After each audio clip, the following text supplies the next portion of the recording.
Kan ni dalam. Baik, bismillahirrahmanirrahim. Kita test suara dulu. Ahli panel, kita test suara dulu. Macam mana? Bismillahirrahmanirrahim. Alhamdulillah alamin. Okey. Assalamualaikum moderator. Line. Waalaikumsalam warahmatullahi. Line okey ke? Alhamdulillah okey. InsyaAllah tak ada masalah. Alhamdulillah okey. Bismillahirrahmanirrahim. Isam tuan moderator ini.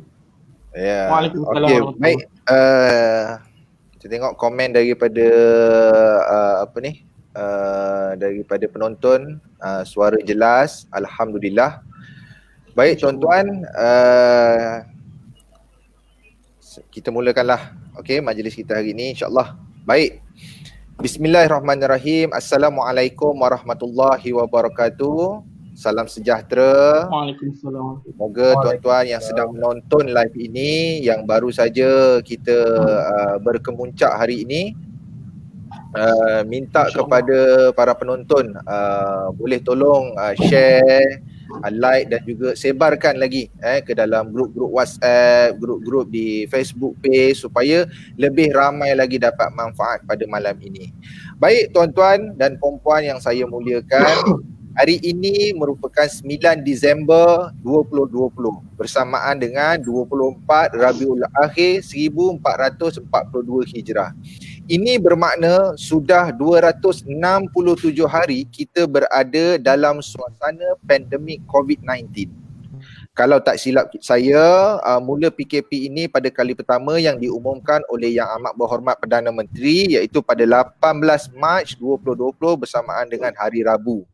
Okey, bermakna dah 267 hari dalam sedar tak sedar kita sudah berada dalam satu pandemik yang bukan sahaja berlaku di Malaysia tetapi berlaku juga di seluruh negara, seluruh dunia, ya, seluruh dunia. Tuan-tuan, hari ini kita nak membincangkan pandemik COVID-19, cabaran dan solusi. Seperti mana yang sedia maklum, hari ini kita lihat pelbagai cabaran, ya, cabaran-cabaran yang baru mendatang setelah tibanya pandemik COVID-19 ini, dan pastinya kita sudah memikirkan tentang solusi yang berkaitan dan sesuai. Jadi hari ini kita santai-santai sahaja, kita sekadar nak bersembang dan berdiskusi serta membincangkan. Andai kata tuan-tuan sidang penonton yang ada soalan ingin bertanya ataupun ada pendapat yang ingin diutarakan, sila tulis di ruangan komen. InsyaAllah saya sebagai moderator pada malam ini akan membacakan soalan dan juga komen anda. Baik tuan-tuan, hari ini kita ada panel yang cukup hebat, cukup luar biasa panel kita pada hari ini. Majoritinya adalah orang muda. Jarang kita tengok yang menjadi panel hari ini adalah orang muda. Semuanya boleh dikatakan awal 20-an termasuk saya. Ya. Jadi kita suka nak membawakan orang muda berada dalam pemikiran yang sebegini. Jadi untuk permulaan mungkin saya nak tanya dululah khabar kepada panel-panel kita. Apa khabar saudara Hafsyam? Alhamdulillah sihat. Alhamdulillah sihat. Saudari Masliana, apa khabar? Alhamdulillah sihat sejahtera saya di sini. Saudara Najib, apa khabar? Macam mana? Dah macam YB dah saya tengok. Saudara Najib? Dia busy tu. Rupanya saya bercakap seorang, ya. Oh, sihat-sihat. Alhamdulillah. Baik tuan-tuan, hari ini kita nak membincangkan cabaran dan solusi. Untuk pusingan pertama, kita pergi kepada cabaran terlebih dahulu. Setiap apa yang berlaku pasti ada cabaran. Dan kalau kita lihat semenjak pandemik COVID-19 ini berlaku, pelbagai cabaran yang kita lihat. Dari segi peraturan, SOP-nya, norma baharunya, dari segi bidang pendidikan, perniagaan, semuanya sudah beralih, boleh dikatakan hampir 360 darjah bertukar. Yang sebelum ini kita tak pernah memikirkan, tak pernah membayangkan pun akan berlaku sebegini. Baik, untuk soalan pertama saya nak tujukan kepada saudara Hafsyam, mungkin sebagai mukadimah kita pada malam ini sedikit, dan saya nak tanya dari segi perubahan dalam sistem pendidikan. Ini dikatakan cabaran, di antara salah satu cabaran, dan mungkin saudara Hashram boleh kupaskan tentang cabaran yang berlaku dalam sistem pendidikan sepanjang pandemik COVID-19 ini. Silakan saudara Hashram. InsyaAllah. Terima kasih Tuan Moderator. Baik, Assalamualaikum dan selamat sejahtera. Saya ucapkan kepada Tuan Moderator kita, Cik Lokman, dan juga sahabat panel saya, saudari Masliana dan juga saudara Najib. Baik, tak lupa juga saya mulakan kepada para hadirin yang sudi menonton live kita pada malam ini. Okey.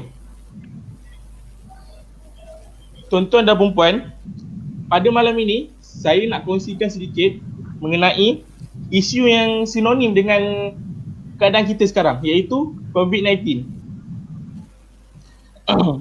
Seperti mana yang kita tahu, COVID-19 ni banyak mengubah segala sistem. Contohnya daripada pendidikan, dari segi perniagaan. Tapi hari ini saya nak kongsikan dengan anda mengenai dari segi sistem pendidikan. Perubahan dari segi sistem pendidikan, macam mana Tuan Moderator kita beritahu tadi. Okey, baik. Selama ni kita tak pernah terfikir kan kita akan belajar secara atas talian, belajar secara online. Betul. Malah untuk pengetahuan tuan-tuan dan puan semua, saya dan juga rakan-rakan moderator saya ni sedang menjalani latihan industri di atas talian. Latihan industri. Oh, okey. Latihan industri, maaf saya. Practical. Jadi banyak perubahan tau yang berlaku lah sebabkan COVID-19 ni. Jadi saya nak kongsikan dengan anda pada malam ini mengenai sistem pendidikan dia. Seperti mana yang kita tahu, Kementerian Pelajaran Malaysia telah mengeluarkan satu notis mengenai belajar secara atas talian. Lagi senang panggil belajar online lah. Macam tu. Okey. Belajar online ni bukan satu perkara yang mudah, bukan satu perkara yang senang.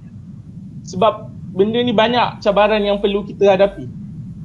Contohnya yang pertama, dari segi internet, dari segi komitmen, dari segi cara kita melakukan tugas. Banyaklah cabarannya. Kalau nak kupas hari ni, besok tak habis ni. Jadi saya nak kupas sikit je lah untuk malam ni. Silakan. Okey. Cabaran yang pertama. Contoh cabaran je lah. Saya bagi satu mengenai internet. Apa yang kita tahu mengenai internet? Sekarang kalau kita cakap pasal apa? Online. Online, apa yang paling penting ialah internet. Kalau kita tak ada internet yang kuat, memang online tu tak membantulah kalau internet tak ada ni. Jadi online, internet ni sangat membantu untuk melaksanakan sesuatu yang melibatkan online. Betul. Okey. Kemudahan internet ni merupakan satu aspek utama untuk kita melakukan pembelajaran secara atas talian ni. Okey, cabaran yang sering dihadapi oleh pelajar ialah bagi pelajar yang okey, saya cerita. Pelajar ni bukan semua yang berkemampuan, bukan semua yang berduit. Betul. Jadi dari segi internet ni mungkin ada pelajar-pelajar yang tak berkemampuan akan rasa macam rasa susah lah untuk menyediakan perkhidmatan internet ni lah. Jadi benda ni membuatkan pelajar-pelajar yang tak mampu untuk menyediakan internet ni sukar untuk belajar online secara berkesan. Beza berbanding dengan pelajar-pelajar yang ada kemudahan dan kemampuan untuk menyediakan internet ni. Jadi kita rasa macam kita dulu kita belajar secara bersemuka. Bersemuka tak perlu internet, kita hanya fokus pada depan.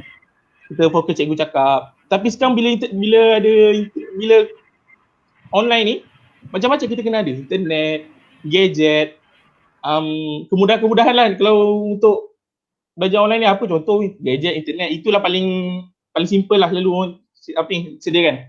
Betul. Lepas tu cabaran kepada guru ni pula, mereka kena menyediakan modul-modul yang berbeza sebab kalau belajar secara bersemuka, modul dia kira dah dah ada lah, dah tersedia sebab sebelum-sebelum ni pun kita dia bersemuka.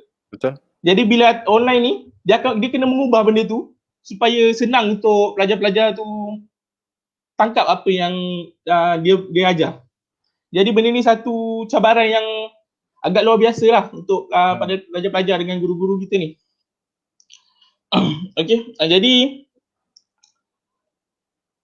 jangan anggap benda online ni benda yang mudah.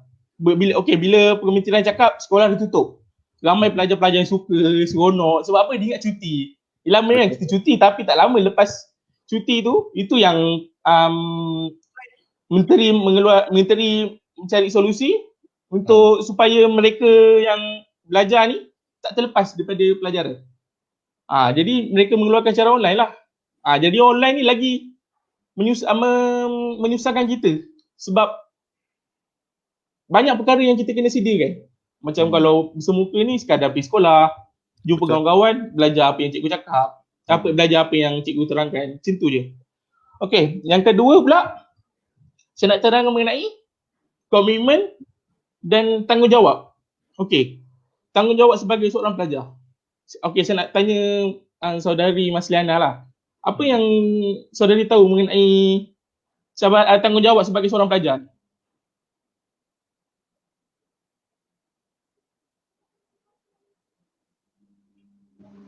Saudari Masliana. Allah Rabbi, keras pula dia. Maafkan saya tak dengar soalan. Okay, apa yang saudari Masliana tahu mengenai tanggungjawab sebagai seorang pelajar? Lagi-lagi pelajaran secara online.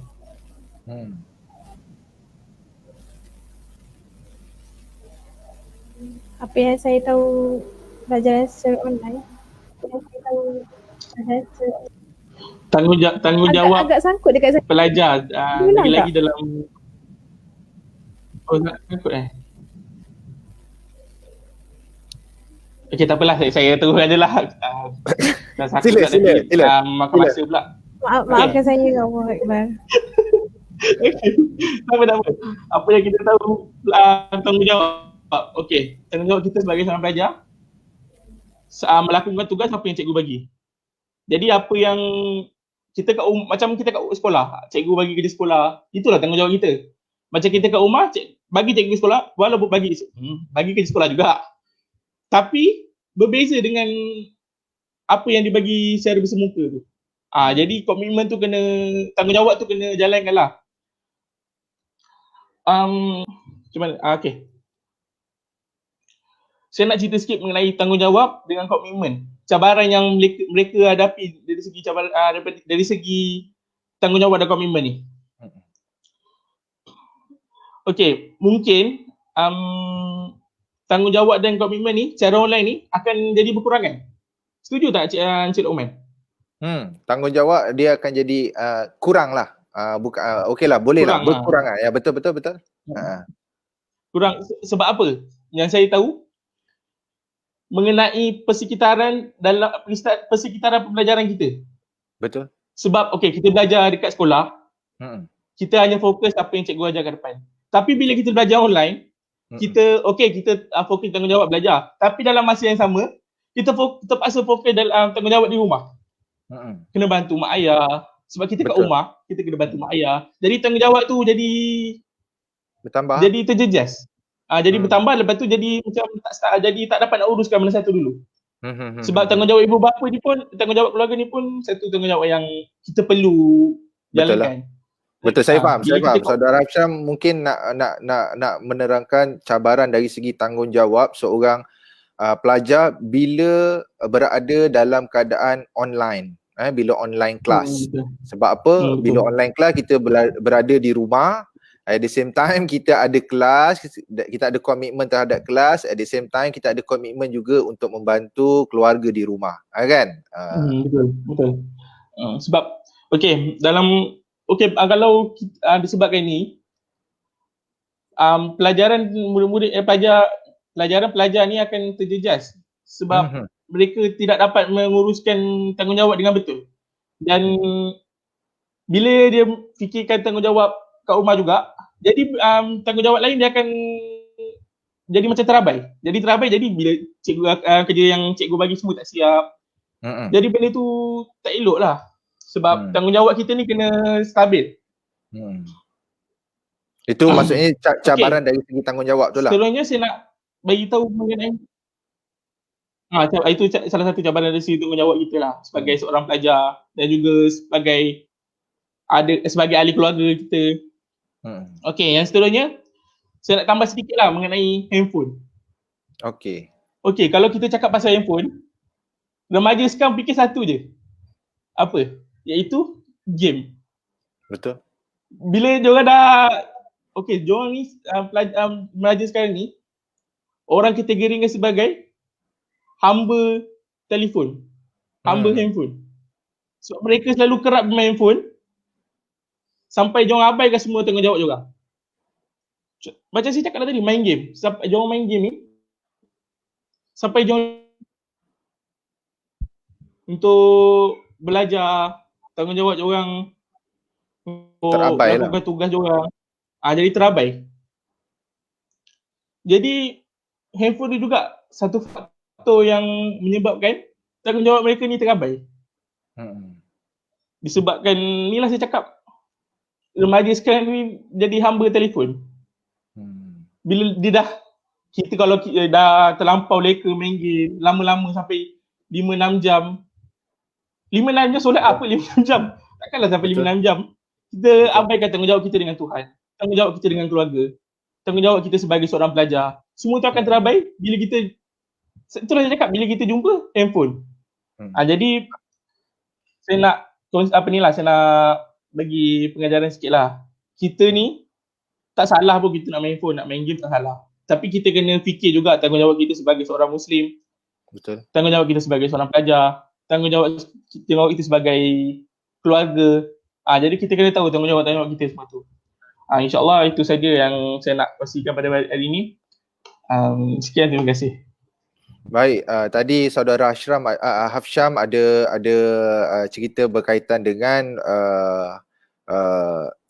cabaran dari segi pembelajaran di atas talian, dari segi internet, kekurangan bajet lah, maksudnya ada sebilangan pelajar yang keluarganya tidak mampu untuk untuk menyediakan internet yang tertentu, ataupun di kawasan mereka itu tidak wujud talian tersebut kan, menyebabkan mereka ini sukar.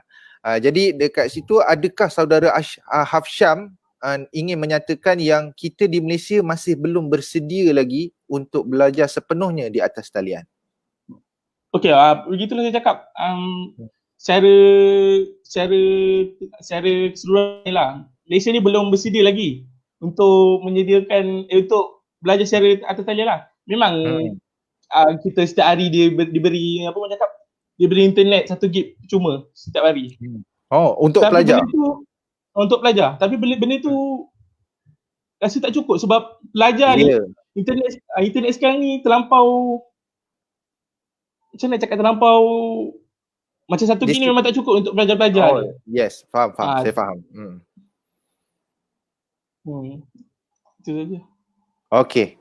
Baik, itu ada perkongsian daripada saudara Hafsyam dari segi kekurangan dari segi internet, kemudian tanggungjawab dan juga komitmen, kemudian dari segi kesukaran untuk menjadi pengabaian tanggungjawab bila terlalu khusyuk dan asyik sangat dengan game, kan?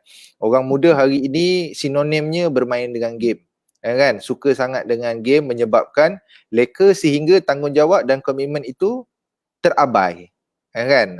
Lebih-lebih lagi pula bila belajar secara atas talian di rumah, kan?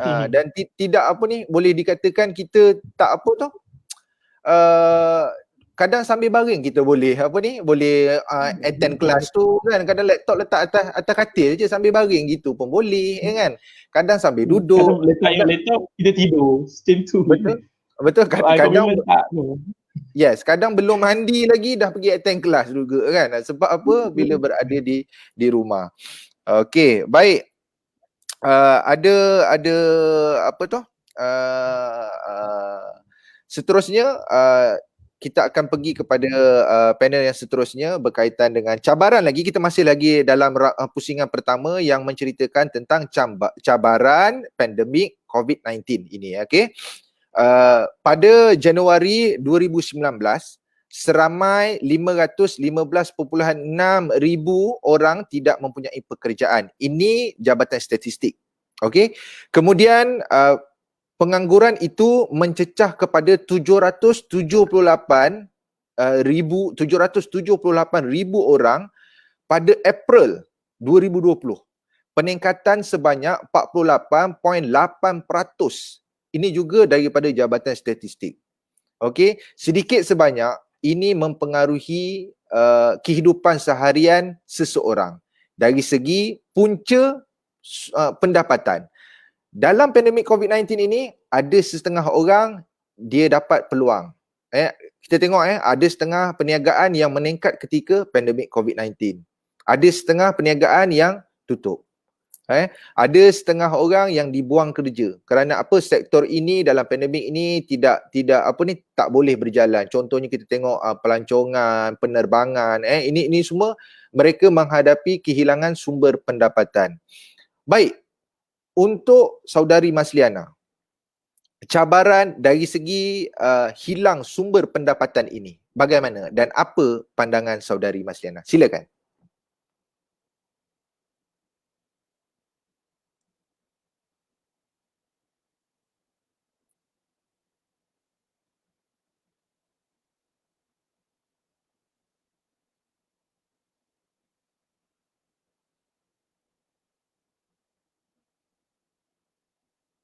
Saudari Masliana? Ya saya. Okey. Silakan. Okey, Assalamualaikum warahmatullahi wabarakatuh. Salam sejahtera dan selamat malam kepada audiens yang menonton pada malam ini. Pertama sekali terima kasih saya ucapkan kepada tuan moderator kita iaitu Encik Luqman bin Ibrahim yang sangat manis orangnya ya. Yang saya muliakan sahabat panel perjuangan saya serta audiens yang sedang menonton kita secara live pada malam ini. Alhamdulillah saya bersyukur dan mengucapkan ribuan terima kasih juga kepada Fast Training and Consultancy kerana telah memberikan kesempatan kepada saya untuk bersama-sama dalam menjayakan program pada malam ini, insyaAllah. InsyaAllah. Okey, berbalik kepada soalan yang ditujukan oleh tuan moderator kepada saya. Seperti mana yang kita sedia maklum pada masa kini, seluruh dunia dijangkiti pandemik COVID-19 sejak virus itu merebak di Wuhan, China pada Disember yang lalu. Kini angka yang dijangkiti melebihi 4 juta manakala yang meninggal menjangkau dalam 283,850 orang. Allahu Akbar. Pandemik ini memberi kesan besar, mendalam dan berpanjangan terutama dari segi sosioekonomi oleh setengah negara. Ekonomi dunia jadi tunggang terbalik disebabkan langkah penguncian Perintah Kawalan Pergerakan serta darurat yang diambil oleh negara kita sebagai langkah mengengkang penularan virus maut itu. Dari segi ekonomi pula, pertumbuhan ekonomi menguncup dan mengalami kemelesetan yang sangat teruk. Sebahagiannya terburuk dialami sebahagian negara dalam beberapa dekad. Ancaman terhadap ekonomi sangat teruk berbanding ancaman terhadap kesihatan dan keselamatan di sesebuah negara. Jadi tak hairanlah kalau dunia sekarang dianggap sebagai berdepan malapetaka ekonomi yang sangat dahsyat ya. Jadi menurut kenyataan yang dikeluarkan oleh Menteri Semua Manusia kita iaitu Datuk Seri M. Saravanan, seramai 64,495 individu hilang pekerjaan sejak 1 Januari 2020 hingga 15 Julai yang lalu. Sangat ramai yang hilang pekerjaan sejak masuk tahun 2020 disebabkan oleh pandemik COVID-19 ini. Datuk Seri M. Saravanan juga mengatakan statistik oleh Pejabat Sistem Insurans Pekerjaan SIP, Pertubuhan Keselamatan Sosial Perkeso itu adalah lebih tinggi berbanding kira-kira 55,000 orang yang kehilangan kerja yang dinyatakan dari pelbagai agensi pekerjaan sebelum ini. Daripada 64,495 individu tu, yang hilang pekerjaan hanya 6,000 lebih sahaja individu sudah diambil bekerja oleh 2,240 majikan menerusi inisiatif kerajaan termasuklah melalui program insentif pengambilan pekerja dan bantuan latihan penjana kerjaya.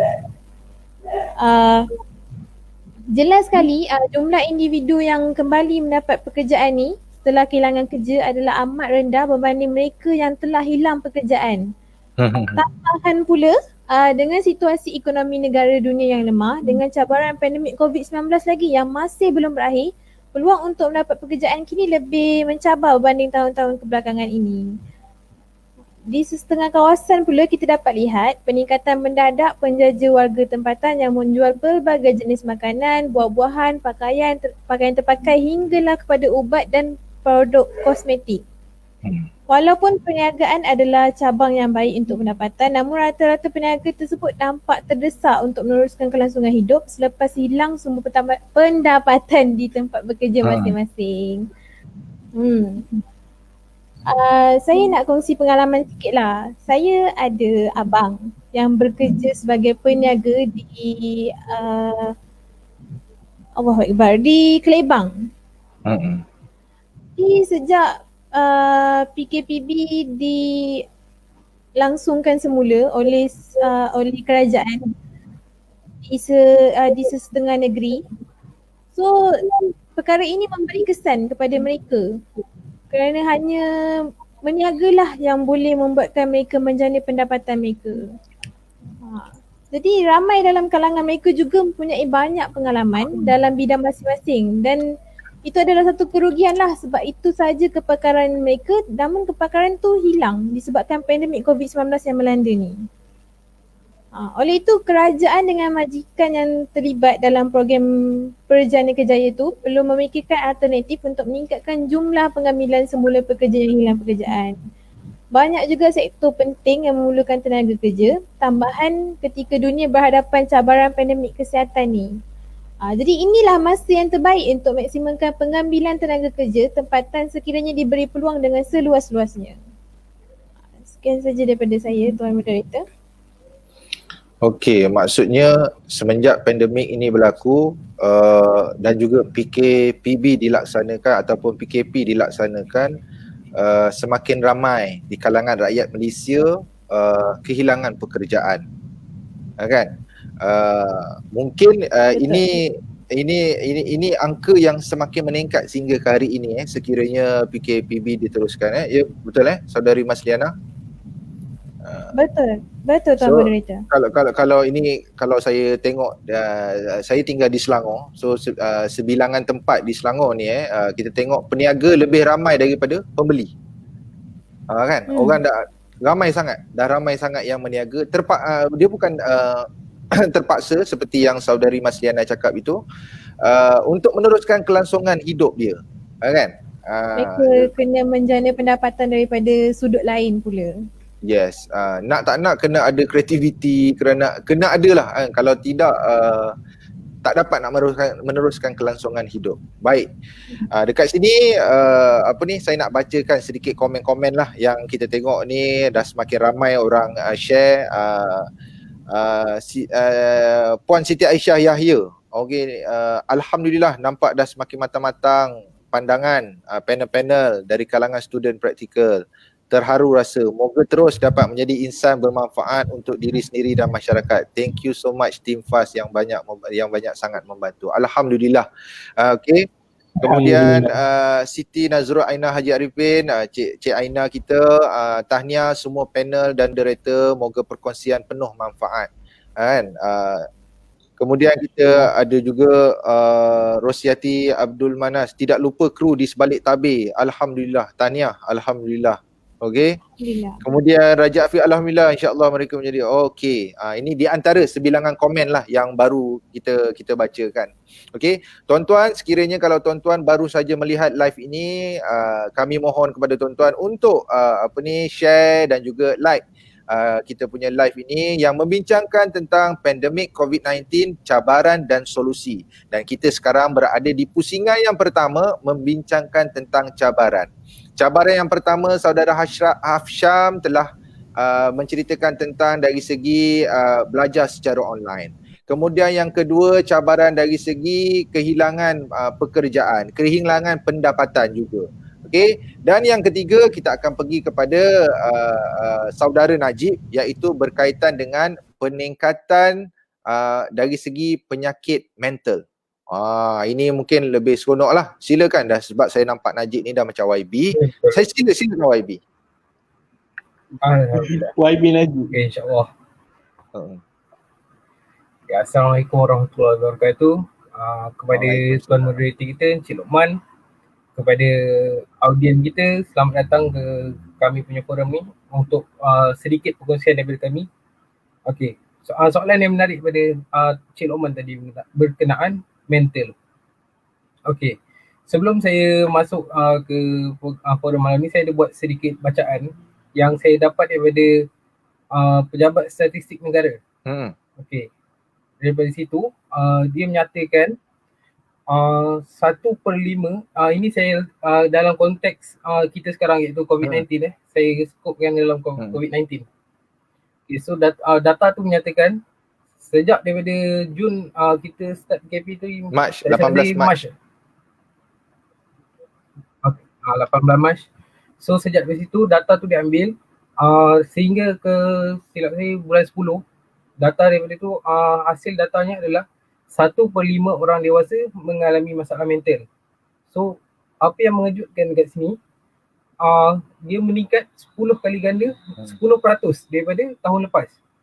So kita boleh nampak impak COVID-19 ni terhadap mental juga. Kita kena pandang berat pasal mental ni. Kalau saya silap mungkin Encik Luqman boleh betulkan, mental ni pun antara penyakit yang tertinggi dekat Malaysia. So masyarakat kita kena cakna pasal benda ni, sebab kita boleh lihat dalam beberapa bulan yang lepas di dada-dada akhbar, di media-media sosial terpampang kes bunuh diri, kes kemurungan akibat daripada COVID-19. So banyak perkara yang kita boleh rungkaikan impak COVID-19 ni terhadap mental kita. Contohnya, seorang, kita ambil contoh seorang ketua keluarga, dia dibuang kerja disebabkan PKP. So sektor ekonomi, sektor pendidikan semua tutup. Then dia ketua keluarga mesti dia akan ada rasa beban di keluarga dia sebab dia nak bimbing keluarga dia, dia nak tanggung keluarga dia. Dan bila mental ni akan terjadi, okay, saya sikit silakan. kemurungan kalau boleh Encik Luqman. Okay. Kemurungan ni berlaku disebabkan tindakan atau mental dia orang terganggu, dan akibat kalau terganggu akan mempengaruhi mereka buat tingkah laku yang seperti saya bagi contoh tadi, bunuh diri dan banyak lagi tindakan akibat daripada mental ni. So kalau macam mental, kita berbalik pada cerita contoh saya tadi, kalau mental ketua keluarga tu terganggu, okay, kita tak ambil dia bunuh diri, kita ambil dia tak mampu nak bimbing keluarga dah, dia rasa tekanan, dia rasa keluarga itu beban, then dia akan buat tindakan-tindakan yang tindakan-tindakan yang menyebabkan kemurungan tu. Kalau dijelaskan. Okay, seterusnya saya nak cerita tentang apa punca-punca yang boleh buat kita jadi kemurungan, terutama dalam konteks COVID-19 lah. First, kita kehilangan pekerjaan. Kita tengok sendiri macam saudari Mas Rana kita cakap tadi, ekonomi bukan negara kita saja, seluruh dunia menjunam jatuh. Satu dunia jatuh ekonominya disebabkan COVID-19. Ekonomi tak buka, pendidikan tak buka. Dan bila ekonomi dan pendidikan tak buka, hilanglah pekerjaan, jatuhlah ekonomi. So kita sebagai masyarakat ni, kita bekerja lah kan untuk saudara keluarga, mana ada orang tak bekerja kan. So ada tekanan dekat situ. Tiba-tiba kita elok bekerja, dapat notis, bulan ni awak dah tak payah masuk kerja. So impact tu besar. Kita tak, sebab kita sendiri pun tak ready kan untuk benda. Kita tak jangka 3 bulan, tak lihat 3 bulan yang PKP yang ekonomi semua tutup tu. Kita tak pernah terdetik dalam diri kita akan berlakunya PKP tu, kita duduk rumah, tak ada pekerjaan.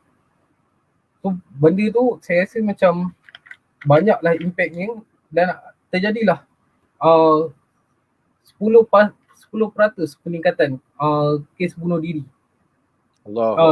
sejak COVID-19 ni. So saya ada baca kajian tentang seorang profesor di sebuah artikel. Dia cakap penemuan yang dia ambil penemuan daripada data statistik negara tu. Dia cakap penemuan ni sangat membimbangkan, di mana 1/5 orang dewasa mengalami masalah mental. Ya Allah. Peratusnya tinggi di kalangan macam kami lah, macam Cik Omar sekali, remaja, dewasa. Peratusnya tinggi di arah itu, lingkungan umur itu. Sebab dia mungkin macam fresh graduate, dia nak bekerja, dia tak ada kerja. So dia dibebani hutang, dibebani macam-macam tekanan, nak ada keluarga dia pula. So tekanan-tekanan tu yang membuatkan artikel menyatakan perkara ni sangat membimbangkan. So kita sebagai ahli masyarakat perlu cakna lah tentang mental ni sendiri. Sebab mental ni pun pengurusan mental tu sangat penting selain pengurusan diri, pengurusan masa kan. Bila mental kita cantik, insyaAllah kita punya pengurusan masa apa semua akan jadi cantik. Bila kita set mindset kita, okay, aku dah kena buang kerja, tak apa lah, aku cuba lagi, aku mungkin lepas ni ada peluang, aku percaya pada rezeki, insyaAllah saya boleh yakin kot, tak mungkin peratus tu boleh naik 10%. Peratus tu naik 10% daripada tahun lepas, dia bukan 10 tahun lepas. Dia ambil data Julai tahun lepas, 10% naik ke Julai tahun ni, naik 10%. So sangat tinggi dalam masa tak sampai setahun. Betul. So masyarakat perlu cakna lah pasal mental ni. Kita kena get ready mental. Kita ambil COVID-19 ini sebagai pengajaran untuk diri kita. Daripada kita, contoh sebelum ni kita sering boros, daripada segi ekonomi sering boros, sering tak ada buat saving. So daripada sekarang, lepas impact COVID-19 ni, so, insyaAllah kalau COVID-19 berakhir, kita sama-sama muhasabah diri kita get ready kita punya mental, kita punya mindset. Jangan terlalu selesa, insyaAllah. Betul. Baik, terima kasih saudara Najib. Maksudnya peningkatan daripada Julai 2019 sehingga Julai 2020 sebanyak 10%. Maka kalau peningkatan 10% itu dikategorikan sebagai peningkatan yang agak besar sebenarnya ya, untuk masalah berkaitan dengan mental ni lah, penyakit mental. Malah dikategorikan sebagai penyakit utama yang ada dalam negara, di antara yang utama berada dalam negara. Okey, baik, saya nak baca komen daripada Zaleha Hamid. Pada saya, cabaran adalah satu peluang besar yang tidak patut kita abaikan. Setiap apa yang kita lalui pasti ada cabaran. Cabaran itu satu kekuatan sebenar. Kita nampak bagaimana pelajar KUI melalui praktikal sekarang. Hebat, tak pernah kami lalui pada satu masa dahulu. Wah, luar biasa ya. Maksudnya memang akan ada cabaran, dalam apa jua keadaan akan ada cabaran, tetapi ambillah cabaran itu sebagai satu peluang. Baik tuan-tuan dan puan-puan yang sedang menonton ini, kalau ada apa-apa yang nak ditanyakan kepada ahli panel kita tentang cabaran di dalam pusingan yang pertama ini, kita silakan.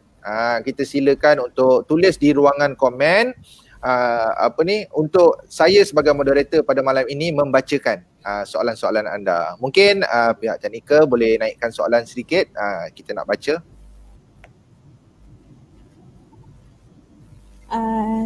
Tuan moderator. Ya, saya. Boleh saya tambah sikit tak mengenai kehilangan Boleh, pendapatan silakan. Kalau kita tengok impak pandemik COVID-19 ni akhirnya memaksa kerajaan mengisytiharkan Perintah Bantuan Pergerakan PKP. Rupa-rupanya PKP yang dilaksanakan tu dia membentuk satu jenis kemiskinan yang jarang kita wacanakan dalam konteks Malaysia, iaitu kemiskinan situasi ataupun bahasa Inggerisnya situational poverty. Andaian kebimbangan awal ialah akan terbentuk kemiskinan situasi dalam skala besar di Malaysia. Andaiannya ni adalah asas kerana menurut Bank Dunia dinyatakan lebih seramai 40 juta hingga 60 juta pertambahan individu menjadi miskin di seluruh dunia akibat pandemik COVID-19. Oh, ramai. Jumlah tersebut menyumbang sebanyak 0.3% hingga 0.7% kepada peratusan kemiskinan global dan menjadikan 9% kemiskinan global. Tapi rata-rata rakyat Malaysia ni tak tahu apakah itu kemiskinan situasi. Oh, kemiskinan situasi ya? Apa tu kemiskinan situasi? Jadi kemiskinan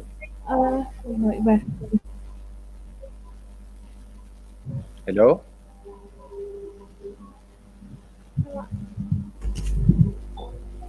Hello, testing. Ya, kami sedang mendengar. Allah. Ini pun di antara Testing, salah satu 1, 2, 3, cabaran ya. hello. Betul. Allah baik. Akbar. Baiklah. Ini pun di antara salah satu cabaran sebab saya agak tertarik tadi dengan perkataan yang dipanggil kemiskinan situasi. Kan kita pun jarang mendengar kan. So mungkin kita dapat penjelasan daripada saudari Mas Liana sebentar lagi. Okey, mungkin kita boleh buka soalan dulu kan daripada penonton, silakan. Allah, maafkan saya. Allah Akbar. Tak apa. Ini pun di antara Ini salah satu hujan, cabaran. Ni satu cabaran juga ni. So, kita buat online pun secara program pun secara online. Jadi line pun Allah Akbar. Tak apa. Boleh. Jadi saya sambung balik. Apakah itu kemiskinan situasi? Jika seseorang tu miskin disebabkan oleh keadaan tak tentu, maafkan saya, maksud saya kemiskinan situasi ni adalah seseorang tu miskin disebabkan oleh keadaan tak tentu yang tidak dijangkakan dan menyebabkan mereka kehilangan punca pendapatan. Kemiskinan situasi juga disebabkan oleh faktor lain, antaranya ialah kehilangan pekerjaan, kematian ketua isi keluarga, penceraian, ditimpa kemalangan atau sakit kronik. Dalam konteks kita sekarang ni, pandemik COVID-19 ni telah menjejaskan pendapatan pada banyak pihak, termasuklah menyebabkan kehilangan pekerjaan atau mendapat gaji separuh. Namun kebiasaannya ia hanya berlaku dalam tempoh sementara sahaja. Jadi dalam persoalan ni siapa je yang terkesan kan? Jadi inilah keunikan kemiskinan situasi di mana dia bukan hanya berlaku pada kelompok yang sedia miskin iaitu pendapatan RM980 sebulan ataupun kelompok miskin bergenerasi.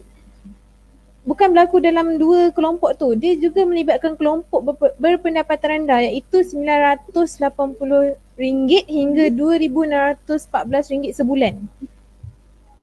Termasuk juga kelompok pendapatan petengah rendah yang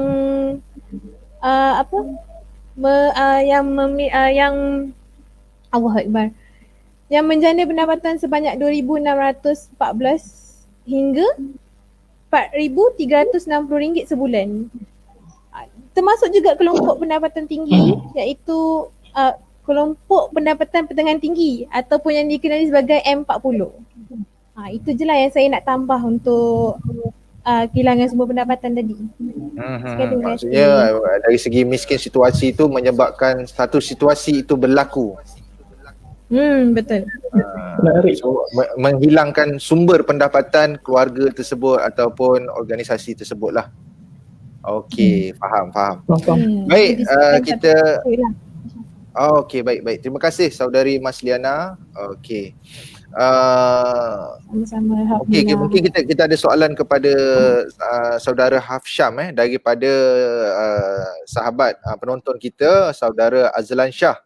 Okey, adakah kelas online ini mempengaruhi emosi dan fokus pelajar terhadap pelajaran mereka? Adakah kelas online ini mempengaruhi emosi dan fokus pelajar terhadap pelajaran mereka? Silakan saudara Hafsyam. Okey, insyaAllah. Okey, bismillahirrahmanirrahim. Okey, soalan dia, adakah kelas online ini mempengaruhi emosi? Jadi mempengaruhi emosi dan fokus pelajar terhadap pelajaran mereka. Okey. Belajar secara atas talian ni, macam saya cakap tadi, kita kena sediakan pelbagai equipment. persediaan. Equipment. Persediaan. Contohnya daripada segi kita punya gadget, contoh handphone. Jadi pelajar ni, keluarga ni keluarga pelajar ni lah, belum tentu mempunyai orang cakap macam mempunyai kemampuan. Astaghfirullahalazim. Kemampuan. Jadi betul tak mempunyai kemampuan ni, dalam jika tak mempunyai kemampuan ni dalam masa yang sama kita akan terasa emosi bila kita tak ada sesuatu tu, dan kita tengok pula kawan-kawan lain belajar online, kita mesti rasa macam diorang belajar online, kita pun nak juga. Jadi emosi tu jadi terganggu. Dan fokus pelajar ni, fokus pelajar terhadap pelajaran mereka. Maksudnya Bila dia dah tak ada kemudahan ni, pelajaran mereka jadi terganggu. So, dia orang tak boleh nak fokus daripada segi pelajaran ni. Jadi memang pelajaran orang lain mempengaruhi emosi dan fokus pelajaran kita. Okey, sebab ni saya tambah sikitlah saudara Hafsyam saya sendiri lihat adik saya bila ambil kos dalam multimedia ataupun graphic design jadi bila benda-benda pelajaran yang melibatkan teknikal ini bila tidak bersemuka itu tak semudah macam mana explanation tu kita boleh faham sebegitulah kan. Mungkin kalau untuk penerangan dari segi teori itu mungkin mudah kan, tapi dari segi teknikalnya untuk pembelajaran itu mungkin jadi sedikit sukar. Betul saudara Hafsyam? Okey, baik, terima kasih. Soalan seterusnya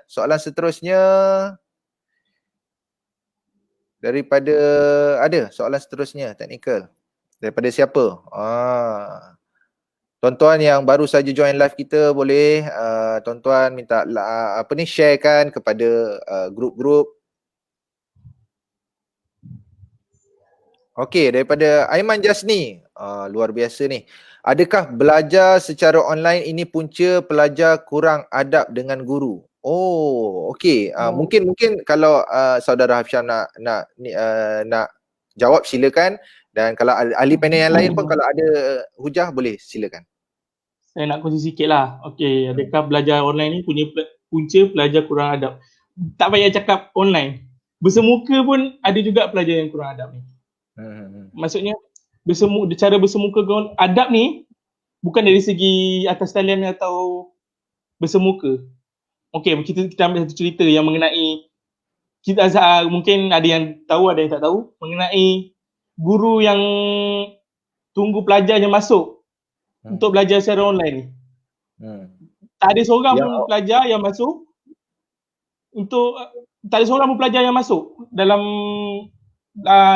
dia punya Google Meet. Kalau belajar online dia panggil Google Meet lah. Dalam Google Meet ni. Jadi ini salah satu orang cakap tak patut berlaku lah. Sebab kita ni kalau belajar ni kita kena hormat dengan cikgu kita. Jadi bila kita tak masuk tu, kita menunjukkan kita ni tak hormat. Betul. Kita tak hormat dengan cikgu tu. Jadi kita macam abaikan dia. Bila saya tengok, saya baca, dia cakap cikgu tu call semua pelajar tutup phone. Jadi agak macam kurang menarik lah kalau daripada kurang adab lah kalau orang yang mengajar ni. Nak sebut kurang ajar macam tak sedap pula betul, sedap pula. Kan? Kurang adab lah ataupun kurang pelajaran. Jadi kita kena, setiap apa yang kita belajar ni kita kena dapat keredaan daripada Allah dan juga guru tu sendiri. Betul. InsyaAllah itu saja. Okey. Baik, itu mungkin pusingan pertama kita. Terima kasih saya ucapkan kepada barisan ahli panel kita, saudara Hafsyam, saudari Masliana dan juga saudara Najib. Hujah dan juga perkongsian, terperanjat saya. Perkongsian yang begitu menarik, poin yang begitu hebat untuk dikongsikan kepada masyarakat. Terima kasih saya ucapkan. Mungkin boleh beri laluan kepada ahli panel yang seterusnya. Sebab kita akan pergi kepada pusingan yang kedua. Terima kasih saya ucapkan. Terima kasih semua. Assalamualaikum. Waalaikumsalam warahmatullahi. Terima kasih Tuan Moderator. Sama. Assalamualaikum. Baik tuan-tuan, kita akan teruskan lagi pusingan kita yang seterusnya. Mungkin ada beberapa baki lagi masa yang ada, insya-Allah, dan kita akan cuba isikan dengan semanfaat yang boleh. Okey, panel kita yang seterus ini tidak kurang hebatnya, kan, orang masing-masingnya segak dan bergaya, tetapi segak lagi saya. Okey, hari ini kita santai-santai sahaja, kita berdiskusi secara ilmiah. Kita nak bawakan panel yang orang panggil orang muda lah, kan, untuk memberi pandangan dan juga hujah mereka. Baik tuan-tuan yang saya muliakan, tuan-tuan dan juga puan-puan yang sedang menonton, kami daripada Facebook page Fast Media Motivation cuba mengetengahkan orang muda, dan juga saya minta tolong tuan-tuan untuk terus share, like dan komen, atau anda ingin bertanya soalan sila tinggalkan di ruangan komen. Sebentar saja lagi saya sebagai moderator akan membacakan. Baik, panel, para ahli panel. Tadi kita dah membincangkan tentang cabaran. Bila ada cabaran, pasti ada solusi. Kan? Jadi untuk pusingan yang kedua ini, saya mulakan dengan ahli panel iaitu saudara Afiq. Okey, saudara Afiq, tentang cabaran yang telah disebutkan oleh saudara Hafsyam tadi, iaitu berkaitan dengan perubahan dalam sistem pendidikan.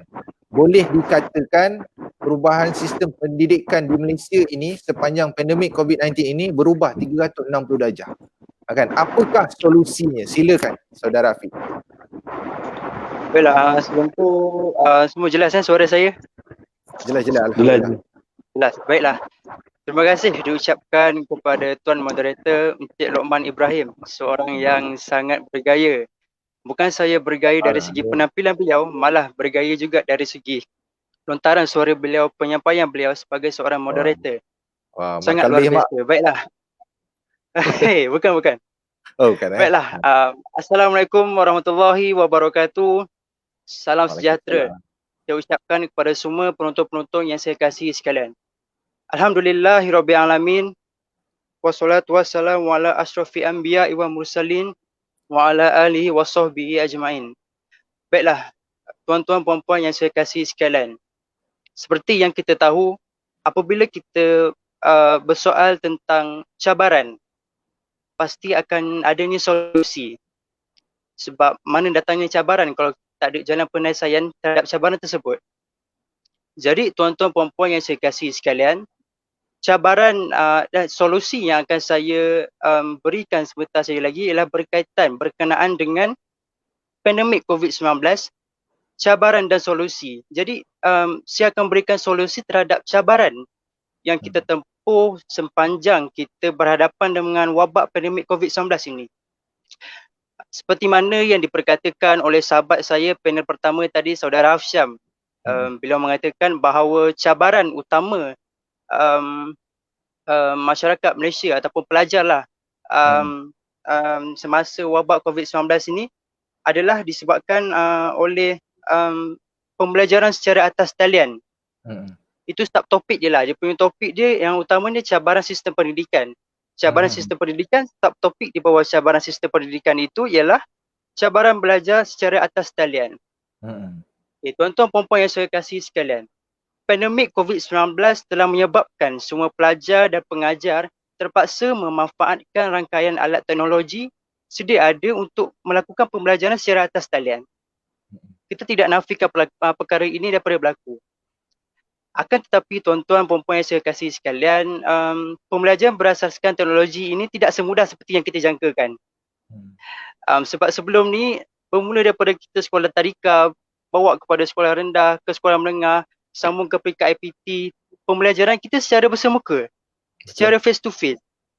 Kita berada dalam sebuah kelas bersama rakan-rakan, saling bertukar-tukar pendapat, berkongsi idea, soalan yang tidak faham kita ajukan terus kepada guru. Jadi apabila kita masuk pembelajaran secara atas talian ni, perkara itu terus berubah secara 360 darjah. Semuanya berlaku secara sekelip mata. Betul. Jadi tuan-tuan puan-puan yang saya kasihi sekalian, bagi kita membentuk satu ekosistem pengajaran secara atas talian ini, pembangunan infrastruktur digital adalah sangat penting. Seperti pencapaian internet dan peranti yang dilengkapi dengan teknologi yang terkini. Tapi tuan-tuan dan puan-puan, hakikatnya COVID-19 ini telah mendedahkan ketidaksamaan kita dalam sistem pendidikan kita secara tidak langsung, secara kita sedar ataupun tidak sedar. Jadi tuan-tuan dan puan-puan,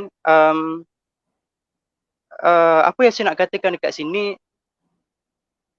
meskipun Malaysia semakin bertambah baik, dalam keadaan penembusan internet secara keseluruhan, perbezaan jurang digital masih ketara ya tuan-tuan dan puan-puan. Terutama ni di kawasan bandar dan juga luar bandar. Kita perlu ambil malu perkara ini. Statistik suku ketiga 2019 yang dikeluarkan oleh Suruhanjaya Komunikasi dan Multimedia Malaysia, MCMC, mencatatkan kadar penembusan jalur lebar bagi 100 penduduk adalah sebanyak 129.4%. Manakala pada tahun 2018 sebanyak 128.9%. Perbezaan yang ketara kita boleh lihat ya tuan-tuan dan puan-puan apabila kita membandingkan kadar penembusan jalur lebar antara negeri. Kadar penembusan jalur lebar di wilayah Persekutuan Kuala Lumpur mencapai sebanyak 265.0%. Jauh lebih tinggi daripada kadar penembusan jalur lebar nasional. Betul. Manakala negeri Sabah mempunyai kadar penembusan jalur lebar yang paling rendah untuk pengetahuan semua, iaitu sebanyak 82.0%. Diikuti oleh negeri Kelantan 93.1%, wilayah Persekutuan Labuan sebanyak 95.9% dan Terengganu 97.4%.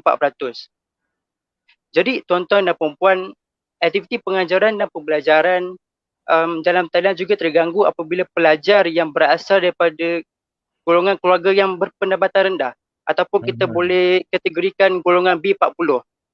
Mereka ni secara tidak langsung terkesan dengan pembelajaran secara atas talian ni kerana mereka tidak mempunyai kemudahan seperti telefon bimbit, laptop, alatan-alatan teknologi yang seperti mana rakan-rakan mereka yang datangnya daripada golongan keluarga yang berpendapatan tinggi. Baik, hadirin hadirat yang saya kasih sekalian, kita masuk kepada hujah kita. Bagaimanakah untuk kita menyelesaikan masalah pembelajaran secara online ni? Yes, saya ambil empat pihak, maafkan saya. Empat pihak ni perlu bekerjasama antara satu sama lain untuk mengatasi masalah pembelajaran secara online ni. Kita pergi kepada pihak yang pertama, iaitu pihak guru ataupun pendidik. Tuan-tuan puan-puan, seperti yang kita tahu apabila kita sebut soal pembelajaran secara atas talian ini, semestinya kita memerlukan aplikasi seperti WhatsApp, Telegram dan sebagainya. Jadi persoalannya di sini tuan-tuan dan puan-puan, bagaimana pula dengan pelajar yang datangnya daripada golongan keluarga yang berpendapatan rendah, yang tak ada telefon bimbit ni, macam mana mereka nak ikut rakan-rakan mereka untuk sama-sama melalui proses pembelajaran secara atas talian tu, sedangkan mereka tak ada kelengkapan ini. Jadi apa yang boleh dibuat ataupun dilakukan oleh guru ialah kaedah konvensional, itu pilihan tajuk yang boleh dilakukan oleh guru. Kaedah konvensional ni macam mana tuan-tuan dan puan-puan? Kaedah konvensional ini guru-guru boleh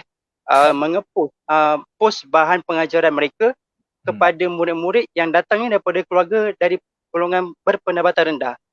Jadi dari situ mereka juga boleh sama-sama mengikuti pembelajaran dengan rakan-rakan yang lain tanpa ada keciciran silibus kat situ.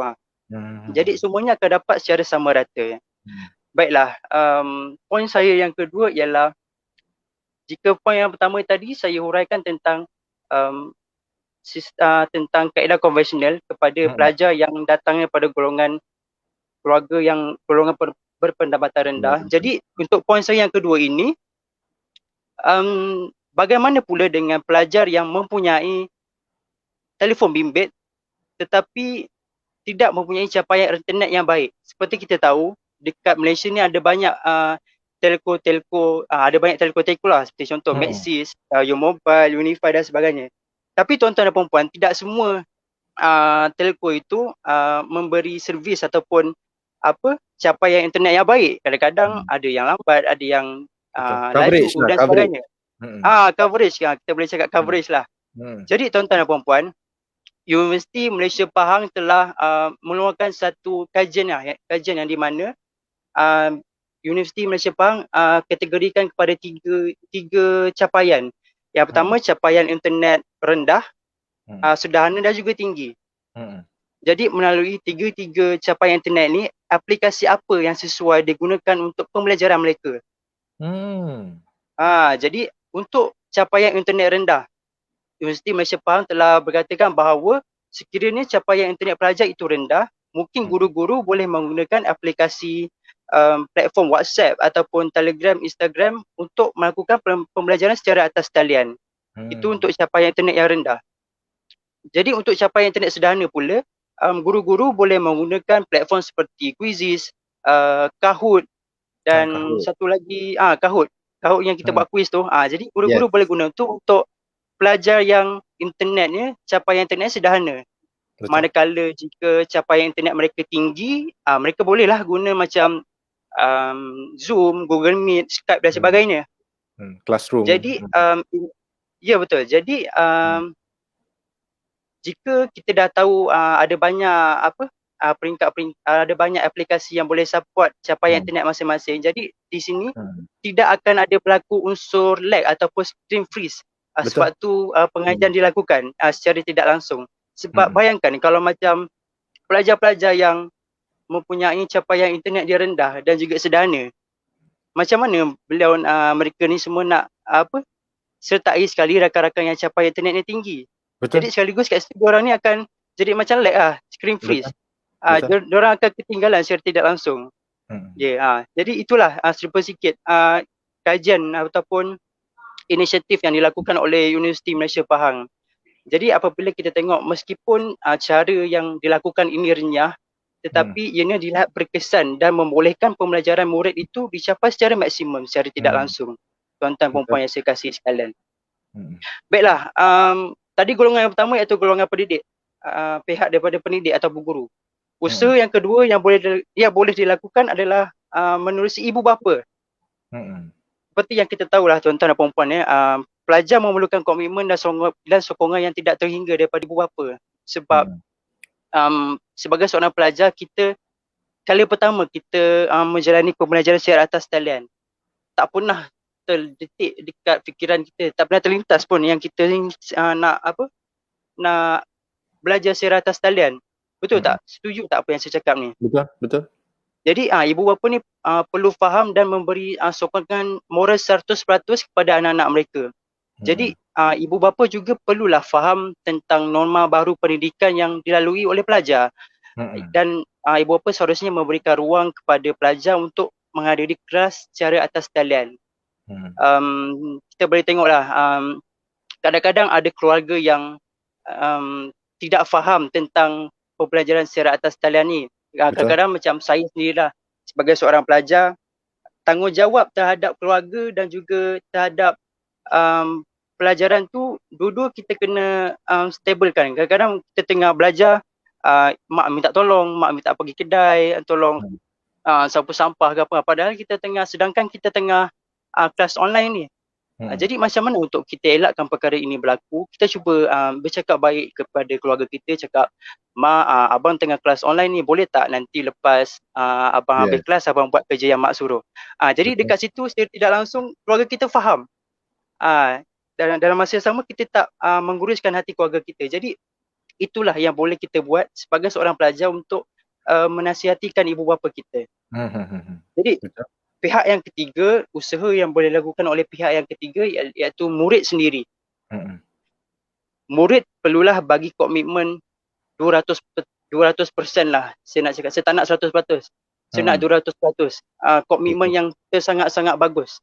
Sebab apa pelibatan kita pelibatan kita dalam kelas online ni bukan saja kita mendengar celoteh guru. Malah apa saja tugasan yang diberikan oleh guru kita perlu buat. Assignment, quiz, midterm yang diberikan oleh guru ataupun lecturer kita mesti buat. Sekiranya murid pun sendiri tak nak berikan komitmen terhadap kelas online, macam mana ilmu tu sendiri nak sampai kat kita? Macam saudara Hasham, macam kes yang saudara Hasham kemukakan tadi, yang di mana baru-baru ini tular di media sosial guru yang sanggup, yang duduk di kedai makan. Saya rasa guru tu, saya rasa cari line kot, duduk dekat kedai makan kan. Guru yang duduk di kedai makan sambil menunggu pelajar masuk ke dalam kelasnya. Tapi tak ada seorang pun yang masuk. Jadi macam mana tu? Guru tu nak beri ilmu kepada kita. Tapi murid tu sendiri yang tak nak masuk. Kita boleh tengok sini, murid tu tak nak terima langsung ilmu yang diberi oleh guru tu. Jadi perkara macam ni tak boleh berlaku lah. Ini akan dikategorikan sebagai tidak beradab lah. Sebab dia sebagai guru yang nak turunkan ilmu kepada kita, tapi kita yang tak nak menerima ilmu itu. Jadi itu adalah salah satu perkara yang tidak boleh dilakukan, tidak patut berlaku lah bagi saya. Sepatutnya, yes, betul. Ya, saya betul. setuju. Jadi untuk pihak yang terakhir ni, pihak yang di mana diperlukan untuk kita menangani masalah secara atas talian ni ialah usaha daripada kerajaan itu sendiri. Seperti yang kita tahu, apa saja yang berlaku di dalam negara kita ni adalah 100% di bawah tanggungjawab kerajaan Malaysia. Sebab tugas kerajaan itu sendiri adalah mentadbir negara, mentadbir sesebuah negara. Betulkan saya kalau saya salah. Jadi kerajaan ni memainkan peranan yang sangat penting dalam membantu untuk menangani masalah secara masalah pembelajaran secara atas talian. Tuan-tuan perempuan yang saya kasih sekalian, penularan sakit COVID-19 di negara kita lama kelamaan makin meningkat. Kita boleh tengok statistik pada hari ini pun mencatatkan kenaikan kes yang agak mendadak. Jadi pembelajaran secara atas talian ini merupakan satu-satunya alternatif yang ada. Sejak bermulanya PKP, KPM mengeluarkan notis pembelajaran secara atas talian, itulah antara salah satu-satunya yang solusi yang ada untuk sistem pembelajaran ni diteruskan. Belum ada lagi KPM umumkan sistem yang menggantikan pembelajaran secara atas talian ni. Belum ada lagi. Betul tak? Jadi pembelajaran secara atas talian ni adalah salah satunya inisiatif yang dilakukan oleh kerajaan untuk meneruskan sistem pendidikan di negara kita. Betul. Jadi tuan-tuan dan puan-puan, pihak kerajaan harus meneliti semula serta memperhalusi kebajikan pelajar-pelajar terutama daripada golongan yang berpendapatan rendah, golongan B40 yang saya cakapkan tadi. Jadi isu utamanya di sini tuan-tuan dan puan-puan berkenaan ketiadaan komputer. Ketiadaan komputer dan capaian internet yang terhad merupakan kekalangan utama kepada pelajar-pelajar ni. Mereka nak ikut kelas online tapi mereka ni tak ada kemampuan untuk membeli komputer dan juga telefon pintar seperti rakan-rakan mereka yang lain. Jadi ini mengganggu mereka untuk mengikuti kawan-kawan yang lain dalam menghadiri kelas online. Jadi apa yang inisiatif yang boleh kerajaan lakukan untuk kita bantu pelajar yang datangnya daripada golongan keluarga berpendapatan rendah ni untuk sama-sama mengikuti rakan-rakan dalam join kelas online tu. Jadi antara inisiatif yang pertama, kerajaan boleh memberi subsidi pembelian komputer kepada pelajar yang tergolong dalam kumpulan SASA B40 dan golongan miskin baru seperti ibu bapa yang hilang pekerjaan berikutan perintah kawalan pergerakan. Jadi ini adalah salah satu inisiatif yang boleh dilakukan oleh kerajaan. Kerajaan juga boleh melakukan memperkenalkan cukai ribat atau pelepasan cukai untuk syarikat atau individu yang membelikan komputer riba kepada pelajar-pelajar ini. Jadi secara tidak langsung pelajar-pelajar ni bolehlah dapat komputer daripada pihak kerajaan. Betul. Secara tidak langsung ianya dapat membantu ataupun merancakkan lagi industri dan pasaran perkakasan komputer dan menyumbang kepada pertumbuhan ekonomi negara kita. Jadi tuan-tuan, itulah serba sedikit apa yang kerajaan boleh lakukan.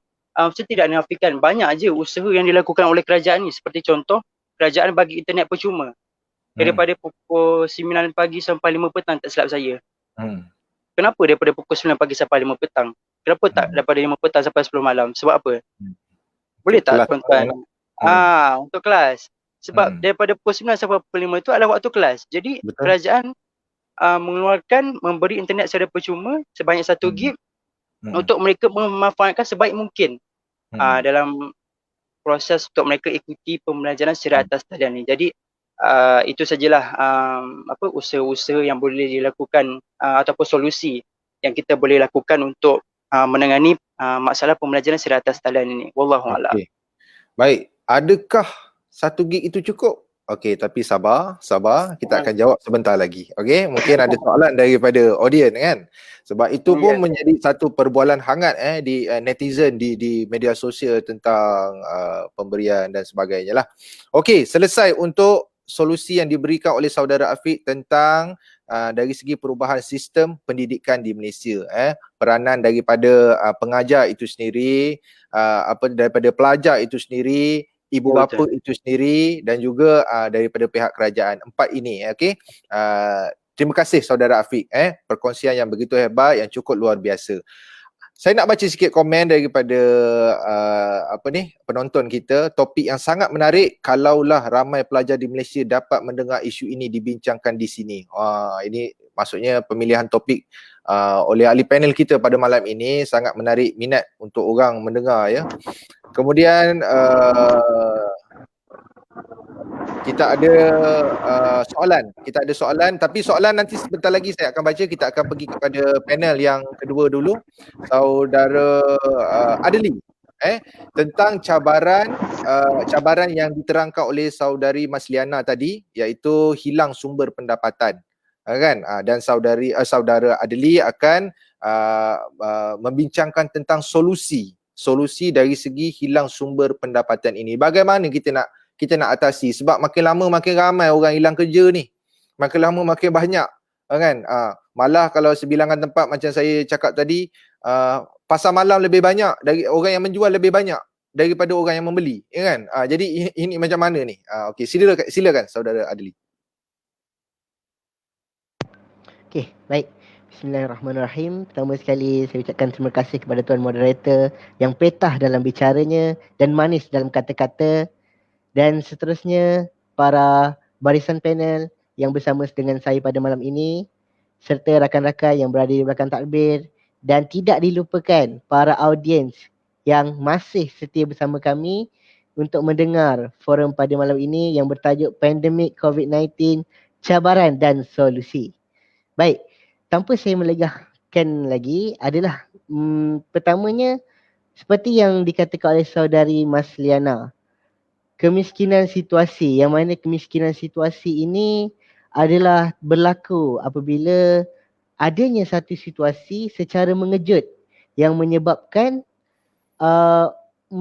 masyarakat menjadi tiada pendapatan, yang mana kemiskinan itulah. Jadi saya yakin apabila berlakunya perkara sebegini, banyak masyarakat-masyarakat atau ahli keluarga, mungkin di kalangan pekerja-pekerja yang masih bujang juga buntu untuk mencari jalan penyelesaiannya. Betul. Jadi saya yakin mungkin banyak lagi perkara yang boleh menjana pendapatan. Cuma saya tekankan 3 perkara, yang mana kita lihat 3 perkara yang bakal saya sebutkan ini adalah untuk menjana pendapatan di samping kita menjaga keselamatan kita sewaktu pandemik ini.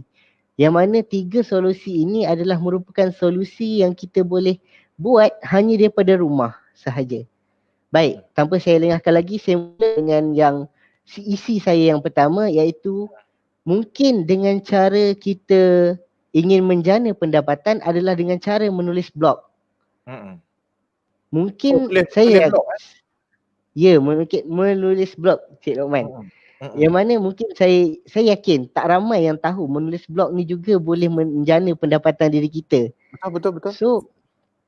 So kita ambil contoh mungkin kita boleh ambil contoh antara penulis-penulis blog yang kita lihat dia punya pendapatan boleh menjana tinggi. Yang mana kita boleh lihat Hani Zalika. Saya yakin ramai yang kenal dengan nama Hani Zalika tersebut. So dia ada menuliskan blog berkenaan kecantikan, produk kecantikan yang mana dia sendiri telah menggunakan. Dia sendiri telah menggunakan produk tersebut bersama dengan suaminya, lalu dia sampaikan di dalam blog dengan cara penceritaan yang menarik. Mungkin tadi saya sebelum adanya forum ni saya ada melihat blog-blog beliau yang mana beliau menceritakan dengan cara yang sangat menarik perhatian.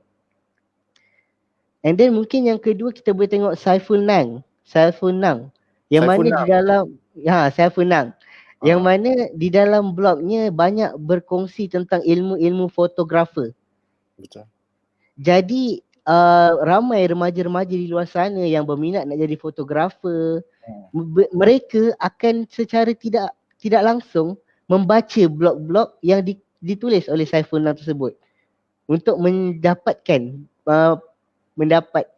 pengetahuan tentang cara-cara untuk menjadi fotografer yang baik. Dan yang ketiga mungkin kita boleh tengok Beautiful Nara. Beautiful Nara ni yang mana dengan slogan bergosip secara berhemah. Yang saya lihat dalam tu dia banyak menceritakan tentang selebriti dan isu-isu yang agak orang kata menarik, dan saya yakin ramai rakyat Malaysia sangat tertarik dengan isu-isu selebriti terutamanya berbanding isu-isu biasa, berbanding isu-isu akademik. Rakyat Malaysia lebih tertarik dengan isu-isu artis ataupun selebriti ini. Jadi bagaimana dengan cara menulis blog ini boleh menjana pendapatan? So di sini saya ingin menceritakan, menulis blog boleh menjana pendapatan dengan cara kita memasukkan iklan ke dalam blog kita. Seperti yang kita lihat, kalau kita ada masuk mana-mana laman seseorang, kita pasti akan lihat di sisi kiri atau sisi kanan ada iklan-iklan yang keluar dan terpapar. Betul. Jadi dengan cara adanya iklan di dalam kita punya blog, dia akan menyumbang pendapatan kepada kita. Okey, saya faham. Ya, dengan semakin banyak, kalau semakin ramai orang yang masuk blog kita tu and then dia orang klik dekat pautan iklan tu, maka dari situ kita akan dapat komisen daripada orang yang masukkan iklan tu ke dalam blog kita. Kiranya seolah-olah macam kalau kita pergi kedai, contoh si Abu jual roti, dia hantar kedai Aminah. Tapi Abu tak tolong jual, Aminah tolong jual. Mungkin roti tersebut dijual dengan harga 80 sen, Aminah jual RM1 sebab 20 sen itu akan jadi komisen bagi Aminah kerana membantu dia untuk melariskan jualannya. Okey, faham. Baik. Jadi jika kita ingin menulis blog, janganlah kita menulis hanya untuk mendapatkan publicity sahaja. Maksudnya kita hentam kromo je apa yang kita tulis dalam blog tu. Faham. Jadi dalam blog tu kalau kita tulis perlu adanya isi-isi penceritaan yang boleh menarik orang untuk pembacaan kita. Mungkin saya yakin ramai remaja di luar sana yang mungkin mereka berminat untuk menulis ataupun mahir dalam kata-kata serta penulisan. Mungkin diorang tak ada platform untuk melunaskan diorang punya kemahiran tersebut. Jadi mereka boleh melatih diri mereka dengan membuat blog. Secara tak langsung, mereka boleh melicinkan lagi kemahiran serta menjana pendapatan pada waktu yang sama. Jadi itu poin saya yang pertama. Baik. Yang kedua, yang mungkin poin yang saya akan sebutkan lagi tidak asing didengari oleh audiens dan para panel serta moderator saya. Yang mana solusi yang kedua adalah berniaga online. Di bawah berniaga online ni terdapat dua, yang mana merupakan produk kita sendiri ataupun kita menjadi dropship. Okey, kenapa saya kata berniaga online boleh menjana pendapatan? Saya yakin ramai yang sudah tahu, tapi saya akan memberitahu dengan lebih mendalam lagi. Baik. Mungkin orang kata kalau kita nak berniaga online ni, mungkin ada orang dia akan berfikiran, okey, aku tak ada modal, macam mana aku nak berniaga online? Aku tak ada produk, macam mana aku nak berniaga online? Sebab kita pun tahu sekarang ni bermacam-macam produk yang dah ada online.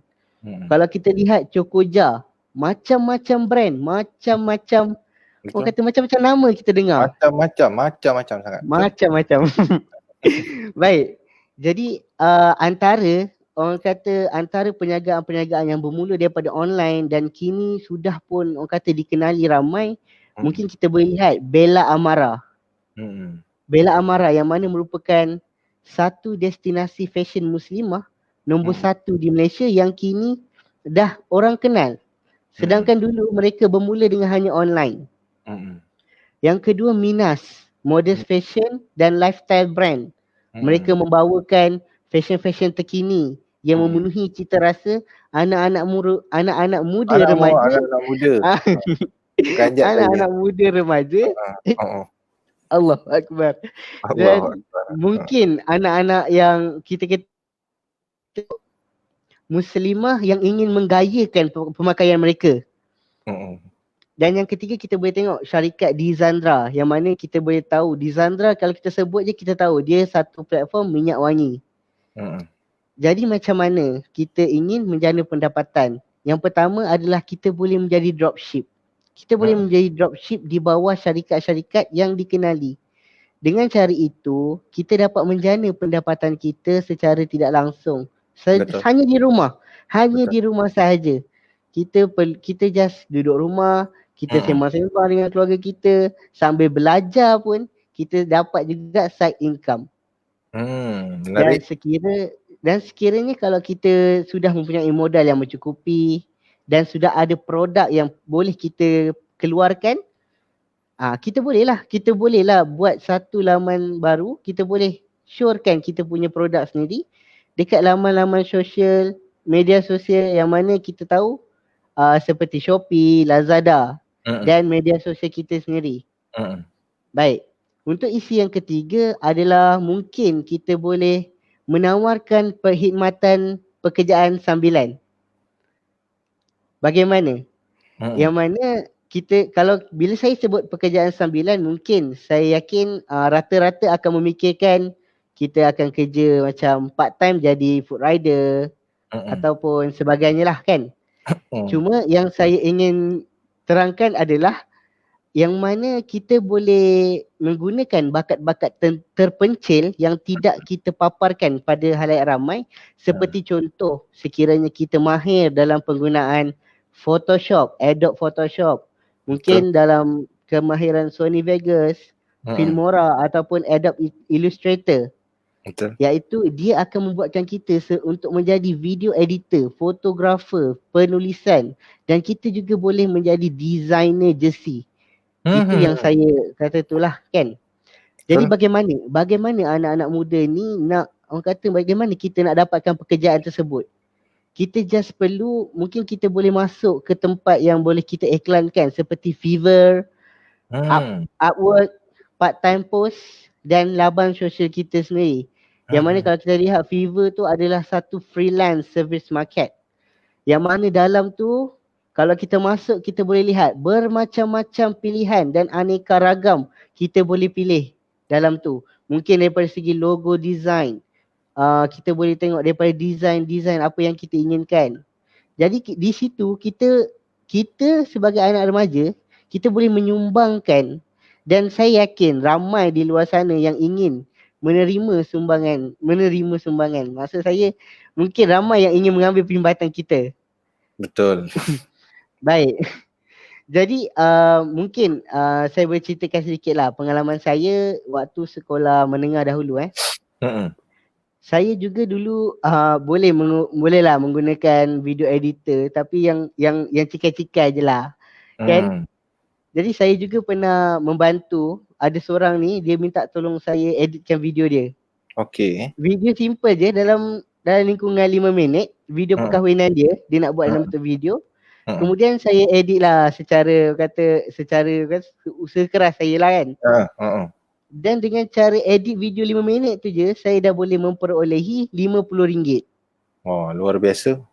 Maksudnya dengan kita ada bakat yang mana orang lain tiada, orang akan cari kita. Orang tak akan cari orang yang, kalau kita tak ada bakat, takkanlah orang nak cari kita, betul? Betul. So kalau kita ada bakat, orang akan cari kita dan gunakan kita punya bakat tu untuk diorang.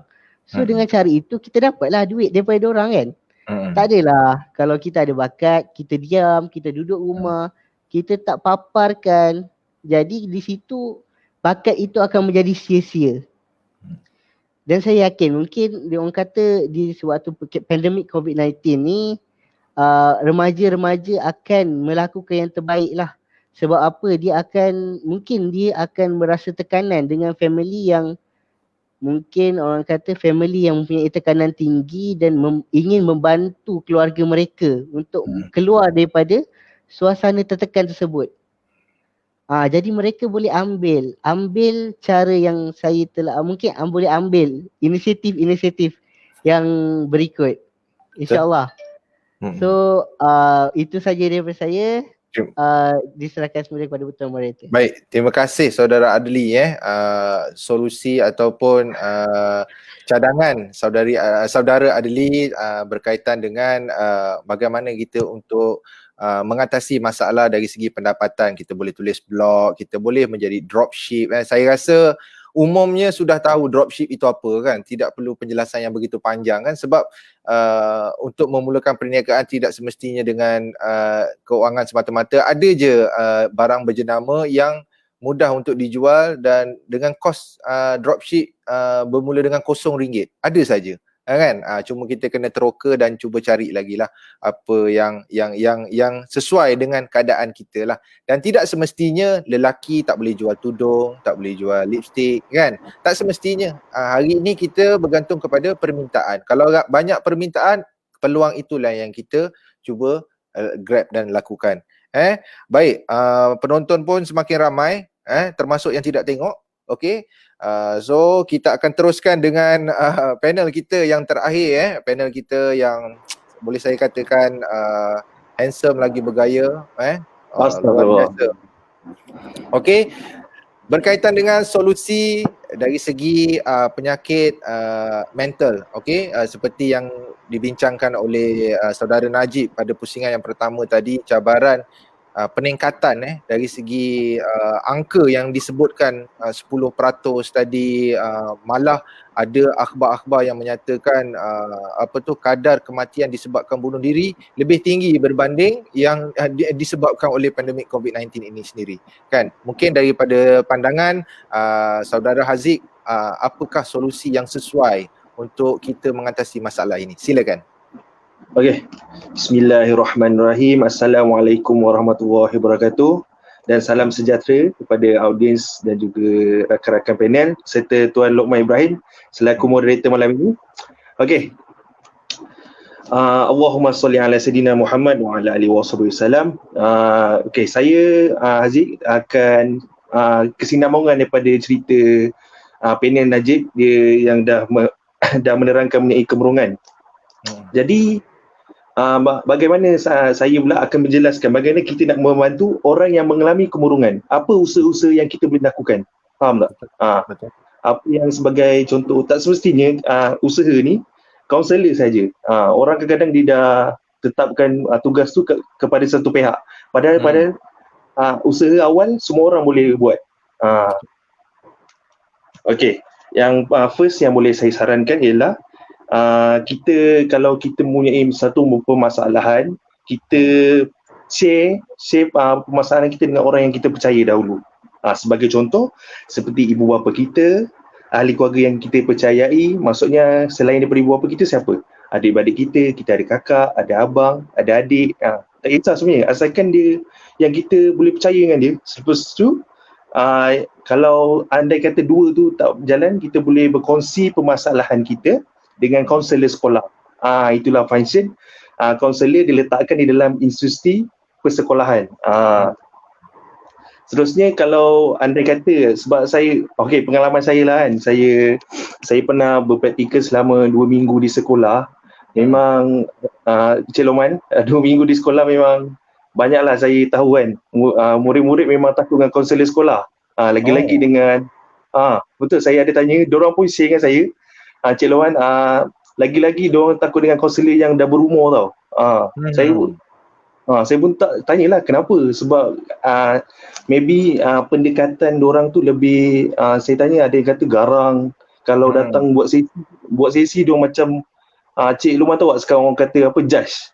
Dia ukur kan. Jadi pelajar tu pun rasa tak selesa dengan apa tu. Diorang kadang-kadang datang kat bilik pun bukan dengan willing atau rela, tapi sebab dipanggil. Dirujuk. Dirujuk. Contoh sebab kalau dah habis satu sesi dah, dia tak nak dah. Sebab tu saya dah 2 minggu, ada orang macam selesa dengan saya. Dia muda kan. Range umur tu pun tak jauh. Saya baru 20 tahun. Diorang pun antara 13 ke 18 tahun. Jadi saya tanya-tanya semua okey. Anggap seperti kakak-rakat. Alhamdulillah banyak maklumat saya perolehi. Jadi saya macam cuba brainwash diorang, kalau ada apa-apa masalah jumpa saya. Alhamdulillah banyak permasalahan, sedih jugalah dengar. Tu saya pelik, memang berlaku depan mata saya, diorang buat, bukan nak memburukkan apa, memang stigma orang. Diorang buat sesi dengan cikgu kan, cikgu yang lama-lama mesti diorang nak cepat habis. Bila buat dengan saya, diorang cikgu, saya nak lagi boleh tak cikgu? Saya kata alamak. Tapi kalau ada masa tu saya cuba layankan lah perasaan orang kan. Dan buat rakan-rakan, orang cerita macam-macam. Alhamdulillah saya terima saja. Selama 2 minggu banyak kenangan juga. Mungkin pendekatan itu yang mungkin tidak sesuai pada peringkat umur dan cabaran remaja hari ini kan. Betul saya setuju.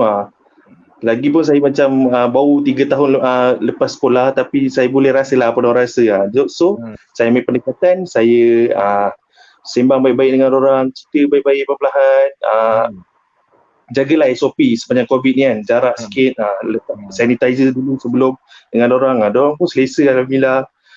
Best. Memang saya suka pengalaman kat sekolah, alhamdulillah. Okay, seterusnya kalau macam contoh ada yang takut dengan konsert sekolah, maybe diorang boleh, para pelajar khususnya, rujuk dengan orang agamawan. Selalu agamawan para ustaz ke, macam ulama, dia sebab agama ni, kita tahu agama ni penerang hidup kita kan. So banyak sebenarnya isu kaunseling dengan agama memang berkait. Dia memang saling memerlukan antara satu sama lain. Kita boleh rujuk dengan guru agama kan. Mesti nanti diorang cakap dekatkan diri dengan Tuhan. Jadi kita pun lebih tenang lah, insya-Allah. Itu antara lepas tu kalau contoh dari segi sahabat pula. Sahabat contoh kita dengan rakan sebaya kita. Yang untuk kalau kita contoh kita terima permasalahan daripada orang, kita sebagai rakan perlulah mendengar luahan daripada orang.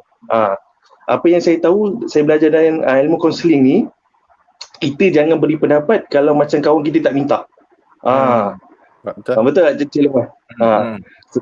Sebab takut kalau kita beri pendapat tu kan, kita kalau dia minta tak apa, kita bagi. Kalau dia tak minta kita bagi, nanti takut dia tak selesa pula dengan kita kan. Macam tiba-tiba lah dia suruh kita dengar luahan dia, kita pula macam mengarahkan kan. Sepatutnya kita dengar dahulu. Kalau rakan kita minta kita bagi pendapat, baru kita bagi pendapat. Kalau dia suruh dulu, kita dengar saja. Selepas tu kita sambil-sambil kita mendengar luahan tu, kita jangan judge. Kita dengar je. Kalau dia cakap, contoh even permasalahan dia kecil, dia tak dapat, contoh hari ni dia saya bagi contoh Ahmad bercerita kat saya, dia tak dapat beli donat kat kantin. So dia rasa kecewa. So saya tak boleh lah cakap apa benda ni, masalah macam ni pun nak cerita. Tak boleh. So saya nak sebarkan kat audiens semua. Kalau contoh permasalahan apa yang datang, kita terima saja. Support. Itu akan buat dia rasa lebih, kita tak tahu sebab donat tu yang buat dia happy kan. So kita support je lah apa yang dikatakan. Jangan kita cakap alah benda kecil pun nanti lagi kita tak tahu dia boleh bunuh diri. So itulah kita boleh lakukan. Seterusnya kita cuba menghiburkan hati. Member tengah sedih, kita tolong happy kan buatlah lawak. Semasa kita sembang tu janganlah kita terlalu serius kan. Kita buatlah sikit lawak-lawak. Lawak jadilah dia happy. Humor sense. Yeah. Lepas tu akhir sekali yang saya boleh katakan untuk kita buat adalah sebagai sahabat ke rakan sebaya ke, kita jumpa dengan orang laporkan permasalahan kita menasihati. Menasihati. Secara yang mampulah. Janganlah terlalu lebih-lebih. Tak apa. Kalau dia tak nak dengar pun tak apa. Asalkan kita bagi tahu saja yang mana okey, kita pulang. Kalau dia nak buat. Kalau tak nak, tak apa. InsyaAllah, maybe dia akan terbuka hati, dia akan amalkan lah. Okey. Seterusnya, saya tanya Cik Loman. Cik Loman pernah dengar tak macam orang dia tiba-tiba disahkan dia sendiri dia depresi? Kemurungan. Sepatutnya itu tidak boleh berlaku kan. Sepatutnya itu kerja doktor kan, doktor yang mengesahkan dia depresi. Sebab dulu pernah tahu, sebab seorang artis pernah dia saja dia sebenarnya untuk gimmick sebenarnya. Saya tak nak lah mention kan. Sebab tak apa, itu kesilapan dia dahulu. Tak apa, ini kita boleh jadikan tauladan. Dia tiba-tiba dia cakap dia depresi, jadi satu Malaysia pun bagi sokongan kan. Kesian kat dia semua. Last kantoi, dia tak depresi, dia saja gimmick untuk keluar lagu. Lepas tu orang nak kecam dia marah pula, dia macam rasa sedih. So tindakan tu tak bijak. So tindakan tu tak bijak lah. Sepatutnya isu depresi ni kita tak boleh buat main. Daripada dulu lagi depresi. Sebab tu bila orang dah beri galakan, dikantoi pula dia tu hanya gimmick. Ya Allah, memang saya pun terkejut lah. Saya asal dia buat macam tu kan, orang semua dah support dia. Tak apa lah. Jadi isu depresi ni janganlah dibuat main. Kalau lepas tu janganlah kita sendiri diagnose kita depresi. Padahal depresi atau keburukan ni dia merupakan ada satu perubahan tingkah laku dalam hidup kita selama 2 minggu. Malah juga akan berlarutan sehingga bertahun-tahun, berbulan-bulan. Jadi kita kadang-kadang sebenarnya orang yang depresi ni, Cik Lomar, kadang-kadang dia tak beritahu pun dia depresi kan. Dia tak perasan pun kadang. Dia tak perasan pun sebenarnya orang lain yang macam teroka dia tak faham. So saya nak beritahu kat sini, kita sebagai rakan, lebih-lebih lagi time musim PKP ni kita cakna ambil tahu, ambil berat. Setiap orang tanya kan, call ke bagi salam, hello macam mana, okey tak ni musim PKP, tanya emosi. Sebenarnya itu penting sebenarnya, bantuan emosi sebenarnya. Seterusnya saya nak tambah juga apa yang antara usaha-usaha ada golong NGO yang lakukan untuk sepanjang PKP ni lah. Dan untuk antaranya ialah sokongan emosi melalui e-counselling. E-counselling ataupun panggilan, antara yang dilakukan adalah Mercy Malaysia yang dikendalikan oleh petugas psikologi KKM. Maksudnya kita kalau dah dengar KKM tu memang trusted lah kan, KKM dan sukarelawan Mercy Malaysia. Di talian 011 6399 6482. Korang kalau ada antara audiens yang memang ada masalah, boleh call dan beritahu apa masalahan, cerita. InsyaAllah melalui panggilan mereka boleh tolong lah kan. Tolong mana yang mampu dengan luahan, bagi macam sedikit cadangan, boleh call saja, sebab di situ pun ada petugas psikologi KKM dan sukarelawan Mercy Malaysia.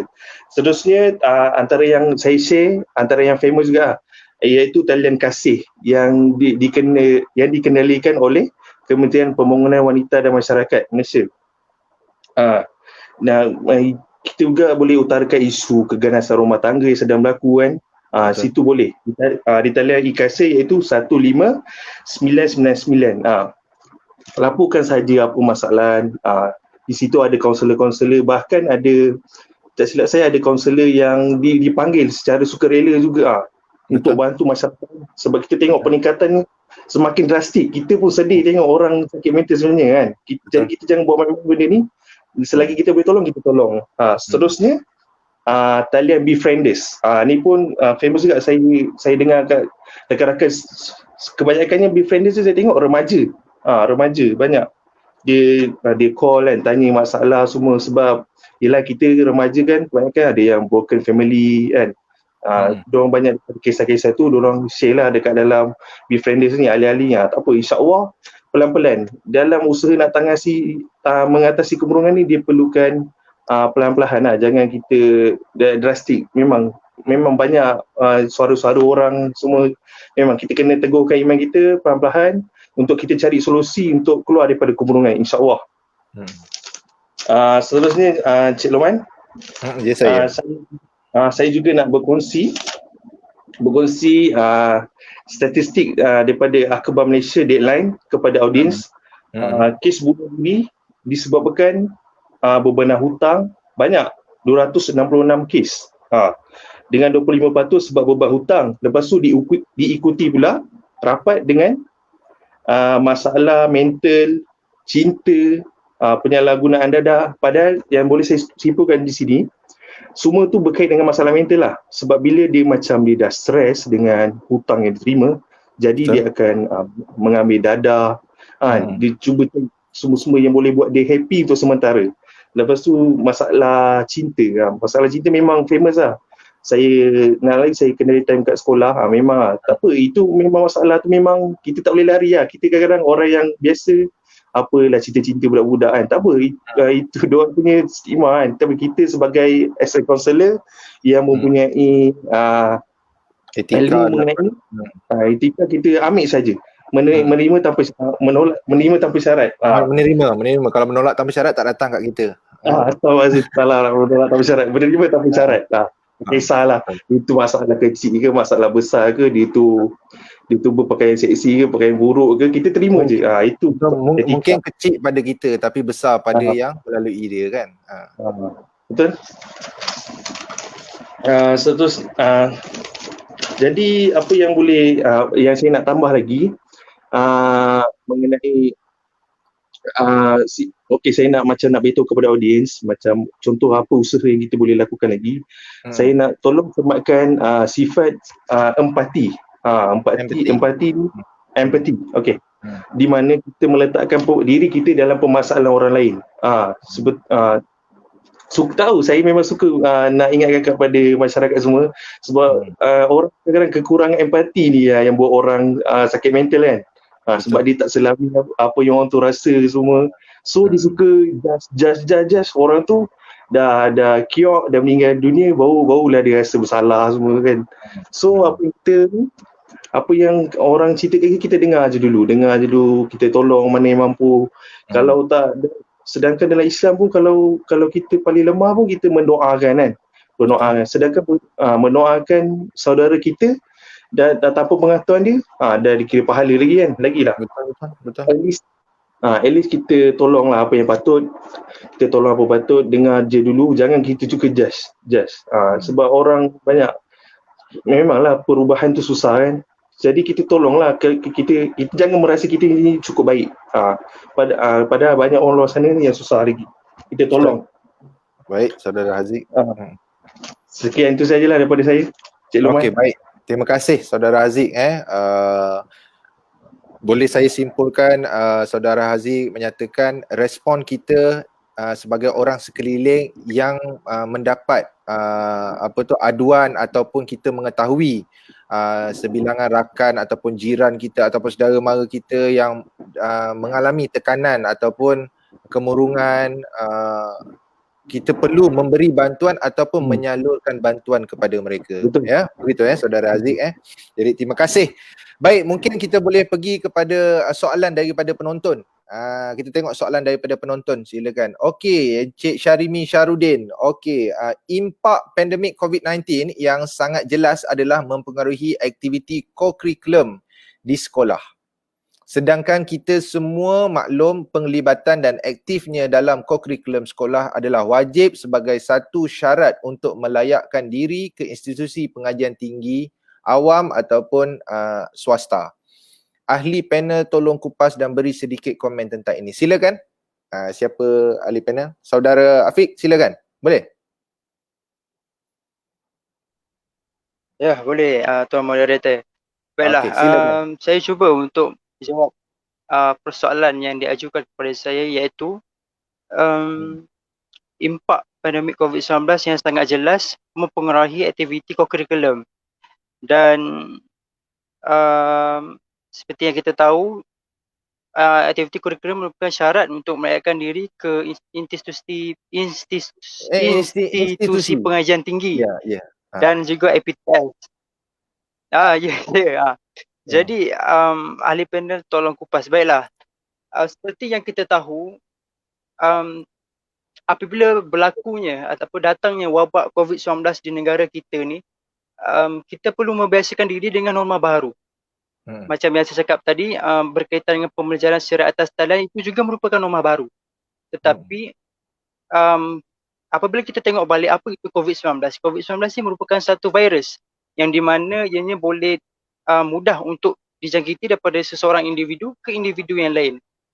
Jadi untuk menjawab pertanyaan ataupun persoalan daripada saudara, Kementerian Pendidikan Malaysia ataupun KPM sendiri juga memerlukan kenyataan supaya menangguhkan semua program sukan dan juga aktiviti co-curriculum sepanjang tempoh perintah Kepala Pergerakan ataupun sepanjang tempoh sekolah ditutup lah. Ataupun senang cerita, selagi adanya COVID-19 di Malaysia ni, selagi itulah segala aktiviti co-curriculum yang melibatkan perhimpunan ataupun sentuhan orang ramai tidak boleh dilakukan. Hal ini kerana kita nak mengelakkan daripada virus ini terus menular. Tetapi saya juga tidak nafikan yang di mana aktiviti co-curriculum ini juga merupakan salah satu syarat untuk para pelajar melanjutkan pengajian mereka ke IPT ataupun IPTS. Seperti yang kita tahu, syarat untuk masuk IPT, IPTS bukan saja kita lihat dari sudut ekonomi, malah juga curriculum. Extra curriculum juga kita juga dilihat oleh pihak IPT-IPTS sebelum menyerapkan kita masuk untuk melanjutkan pengajian di peringkat IPT dan PTS. Jadi kita tahu aktiviti co-curriculum itu tidak boleh dijalankan, tetapi baru-baru ini Universiti Teknologi Mara ataupun UiTM telah mengambil satu inisiatif yang di mana mereka diwajibkan untuk melakukan kawat secara atas talian. Berkawat secara Google Meet. Kita buka Google Meet, kita kawat ramai-ramai. Perkara yang biasanya kita kawat dekat parang kawat. Kat parang kawat. Tapi ini kita kawat dekat dalam bilik, menghadap smartphone, menghadap laptop, kawat ramai-ramai dan dipanggil dipanggil kawat secara atas talian. Jadi ini merupakan salah satu inisiatif lah yang dilakukan oleh Universiti Teknologi Mara, yang di mana mereka diwajibkan untuk melakukan aktiviti kurikulum walaupun kita tidak dapat melakukannya secara bersemuka, tetapi inilah antara salah satu inisiatif yang dilakukan oleh UiTM dan juga boleh diikuti oleh IPT ataupun IPTS lain untuk melakukan aktiviti kurikulum. Jadi itu sajalah jawapan. Baik, terima kasih saudara Afiq. Okey, sebab disebabkan masa pun sudah mencemburui kita, kan? Jadi mungkin kita boleh pergi kepada soalan yang seterusnya. Kita ambil lagi. Okey, daripada saudara Azlan Shah. Adakah stigma masyarakat terhadap pesakit COVID ini menjadi cabaran buat pesakit untuk meneruskan kehidupan seperti biasa setelah sembuh atau pulih? Sebab kita lihat masyarakat bila berlaku kepada sesuatu kawasan penduduk menganggap pesakit COVID itu ibarat penjenayah. Betul juga Ini pun mungkin situasi yang berlaku lah dalam keadaan kita. Stigma, kita menjadi stigma. Oh, dia ni pernah kena, kawasan ni pernah ni, jangan pergi. Jangan boleh kan dia jadi macam itu kan. Mungkin ahli panel kita ada pandangan, silakan. Siapa? Saudara Aziz. Saya Aziz. Silakan. Okey, pada pendapat saya, okey betul lah, stigma ni benda yang selalu kita dengar. Stigma ni selalunya benda yang negatif lah, stigma Okey, masyarakat terhadap positif ini menjadi cabaran betul. Sebab maybe diorang pernah dengar pasal macam contoh pesakit COVID yang dah sembuh, tiba-tiba dia boleh kena balik kan. Maybe dia pernah dengar tu, so dia buat benda macam tu kan. Jadi apa yang boleh saya bagi pandangan saya, selagi kita patuh SOP daripada kerajaan, KKM, insya-Allah perkara macam ni tidak berlaku lah. Selagi kita macam contoh orang yang contoh dia dah pergi buat swab test, lepas tu dia disahkan negatif, tapi KKM sarankan untuk duduk di rumah selama 2 minggu. Jadi selagi dia patuh insya-Allah virus tu tak akan membiak selama 2 minggu kan, walaupun dia disahkan negatif. Nampak tak KKM sarankan. Jadi terpulang pada dia untuk ikut ke tak. Jadi di sini saya nak tekankan, jadi kita ikutlah kan. Okey. Jadi saya nak brainwash orang-orang sekeliling. Jadi penuhkanlah masa musim PKP ni, jadi tolong percaya dengan info-info yang sahih kan. Jangan percaya dengan perkara-perkara yang kita tapis dulu, tabayun daripada setiap info yang diterima. Jangan macam contoh dulu pernah cakap minum air putih nak elak COVID kan, ramai-ramai buat. Lepas tu dah KKM kata mana ada, tak boleh. Kita penuhkan diri kita dengan ilmu masa PKP ni. Jangan suka buat jangan hentam kromo je buat statement semua. Jadi selalunya orang yang dah sembuh ni, insya-Allah selagi dia patuh SOP, ikut apa yang kerajaan sarankan, insya-Allah perkara itu tak akan berulang Itu terjadi kalau dia tak patuh SOP. Dia pergi tempat sesak, tak pakai mask, apa lagi dia bila jumpa dengan orang dia bersalaman. Pastikan jarak tu semua ada ikut, insya-Allah tak ada akan berlaku. Selalu orang-orang yang buat stigma macam ni orang-orang yang kurang ilmu, dia suka hentam orang. Selalu, jadi saya sarankan penuhkan masa PKP dengan sumber yang sahih, penuhkan dengan ilmu. InsyaAllah perkara-perkara macam ni akan dapat dielakkan. Betul, seperti join live kita pada malam ini kan. Dapat ilmu yang bermanfaat insya-Allah. Okey, baik. Kita Terima kasih saya ucapkan kepada saudara Haziq. Mungkin kita boleh berpindah kepada saudara Adli untuk rumusan sedikit. Silakan saudara Adli. Okey, baik, insya-Allah. So, mungkin secara kesimpulannya, setiap cabaran yang kita hadapi di dalam pandemik COVID-19 ini pasti ada solusinya. Yang mana ianya hanya terletak pada diri kita sendiri. Bagaimana kita ingin mencari jalan keluar daripada setiap cabaran yang kita hadapi. Oleh itu, kalau kita menghadapi suatu cabaran, kita perlu berusaha untuk mencari jalan keluarnya. Yang mana jika kita berusaha, kita pasti akan berjaya. InsyaAllah itu saja jawapan saya. Okey, saudara Adli, terima kasih. Mungkin saudara Afiq sedikit rumusan. Baiklah, seperti yang diperkatakan oleh saudara Adli tadi, sepanjang kita berada dalam tempoh COVID-19 ni, banyak cabaran yang kita lalui. Kadang-kadang cabaran yang di luar jangkaan kita. Dan jadi dalam banyak-banyak cabaran tu pastinya akan ada solusi untuk kita menyelesaikan cabaran tu ataupun untuk kita keluar daripada masalah tu. Ini pulang kepada diri kita sendiri sama ada kita mahu ataupun tidak mahu. Kalau kita tidak mahu, kita meletakkan diri kita macam kita redha je dengan masalah tu. Sedangkan sebenarnya ada saja solusi untuk kita keluar daripada masalah tu. Jadi bagi saya program pada malam ni agak bermanfaat lah kepada kita semua yang secara umumnya kita pun tengah dilanda wabak pandemik COVID-19 secara tidak langsung. Ini dapat membantu saya ataupun penonton-penonton dalam keluar daripada cabaran ataupun masalah masing-masing terhadap cabaran yang mereka hadapi inilah. Jadi itulah daripada saya. Baik, terima kasih saya ucapkan kepada saudara Afiq. Mungkin saudara Haziq, 1 minit silakan. Okey, bismillahirrahmanirrahim. Jadi yang boleh saya rangkumkan daripada 3 aspek iaitu perubahan sistem pendidikan, kehilangan tempat kerja serta peningkatan kehilangan pendapatan. Kehilangan pendapatan dengan peningkatan kes sakit mental ni. Okey, saya boleh rangkumkan.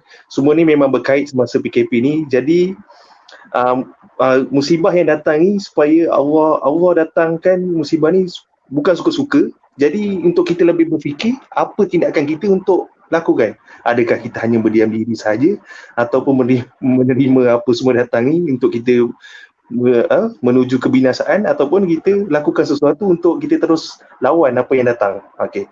Jadi bersetuju dengan pendapat Adli dengan Afiq, cuma nak tak nak saja. Platform pun dah ada semua. Jadi kita kena usahalah. Patuh semua ikut arahan insya-Allah. Dekatkan dengan masa PKP ni, dekatkan diri dengan agama kita, insya-Allah Allah takkan hadirkan satu musibah itu tanpa ada benda yang sia-sia lah. InsyaAllah kita boleh lakukan benda manfaat, penuhkan dengan ilmu, dapatkan info yang sahih, insya-Allah kita akan jadi insan yang berguna, insya-Allah. InsyaAllah. Baik, terima kasih saudara Haziq. Terima kasih saya ucapkan kepada barisan ahli panel kita di dalam pusingan yang pertama dan juga yang kedua membincangkan tentang pandemik COVID-19, cabaran dan solusi. Dan hari ini kita membincangkan 3 jenis cabaran dan 3 solusi yang diberikan oleh barisan panel kita. Tuan-tuan yang saya muliakan, kita sudah sampai ke penghujungnya. Saya minta maaf kalau ada terkurang, kalau ada terkasar bahasa ataupun hujahnya kurang hebat. Tuan-tuan kalau ada pertanyaan yang selanjutnya boleh saja terus di ruangan komen, insya-Allah para panel kita akan menjawab persoalan tuan-tuan dan juga perempuan. Baik, untuk makluman para penonton, esok malam jangan lupa saksikan Anda Tanya Kaunselor Jawab bersama saya, Saudara Luqman dan juga Saudara Syarimi Syaharudin di Instagram live pada jam 9 malam, insya-Allah. Kalau semalam moderator berakhir dengan pantun, hari ini saya juga berakhir dengan pantun. Pantun saya berbunyi begini. Bunga mawar harum semerbak dihadiahkan puteri besar sejambak. Jika tidak mahu COVID merebak, hentikan tabiat duduk melepak. Pergi Temasek beli murtabak, jangan dimakan di tanah pama. Kalau mahu mengekang wabak, diam saja di dalam rumah. Baik tuan-tuan, wabak COVID-19 ini masih lagi berterusan. Kita jugalah sebenar-benarnya adalah vaksin yang terbaik untuk kita menghilangkan wabak COVID-19 ini. InsyaAllah apa yang kita dengar pada malam ini dapat kita amalkan dan juga kita sampaikan kepada yang lain. Moga ia menjadi jariah sehingga kita tiada di dunia ini. InsyaAllah. Itu sahaja daripada saya selaku moderator anda pada malam ini. Assalamualaikum warahmatullahi wabarakatuh.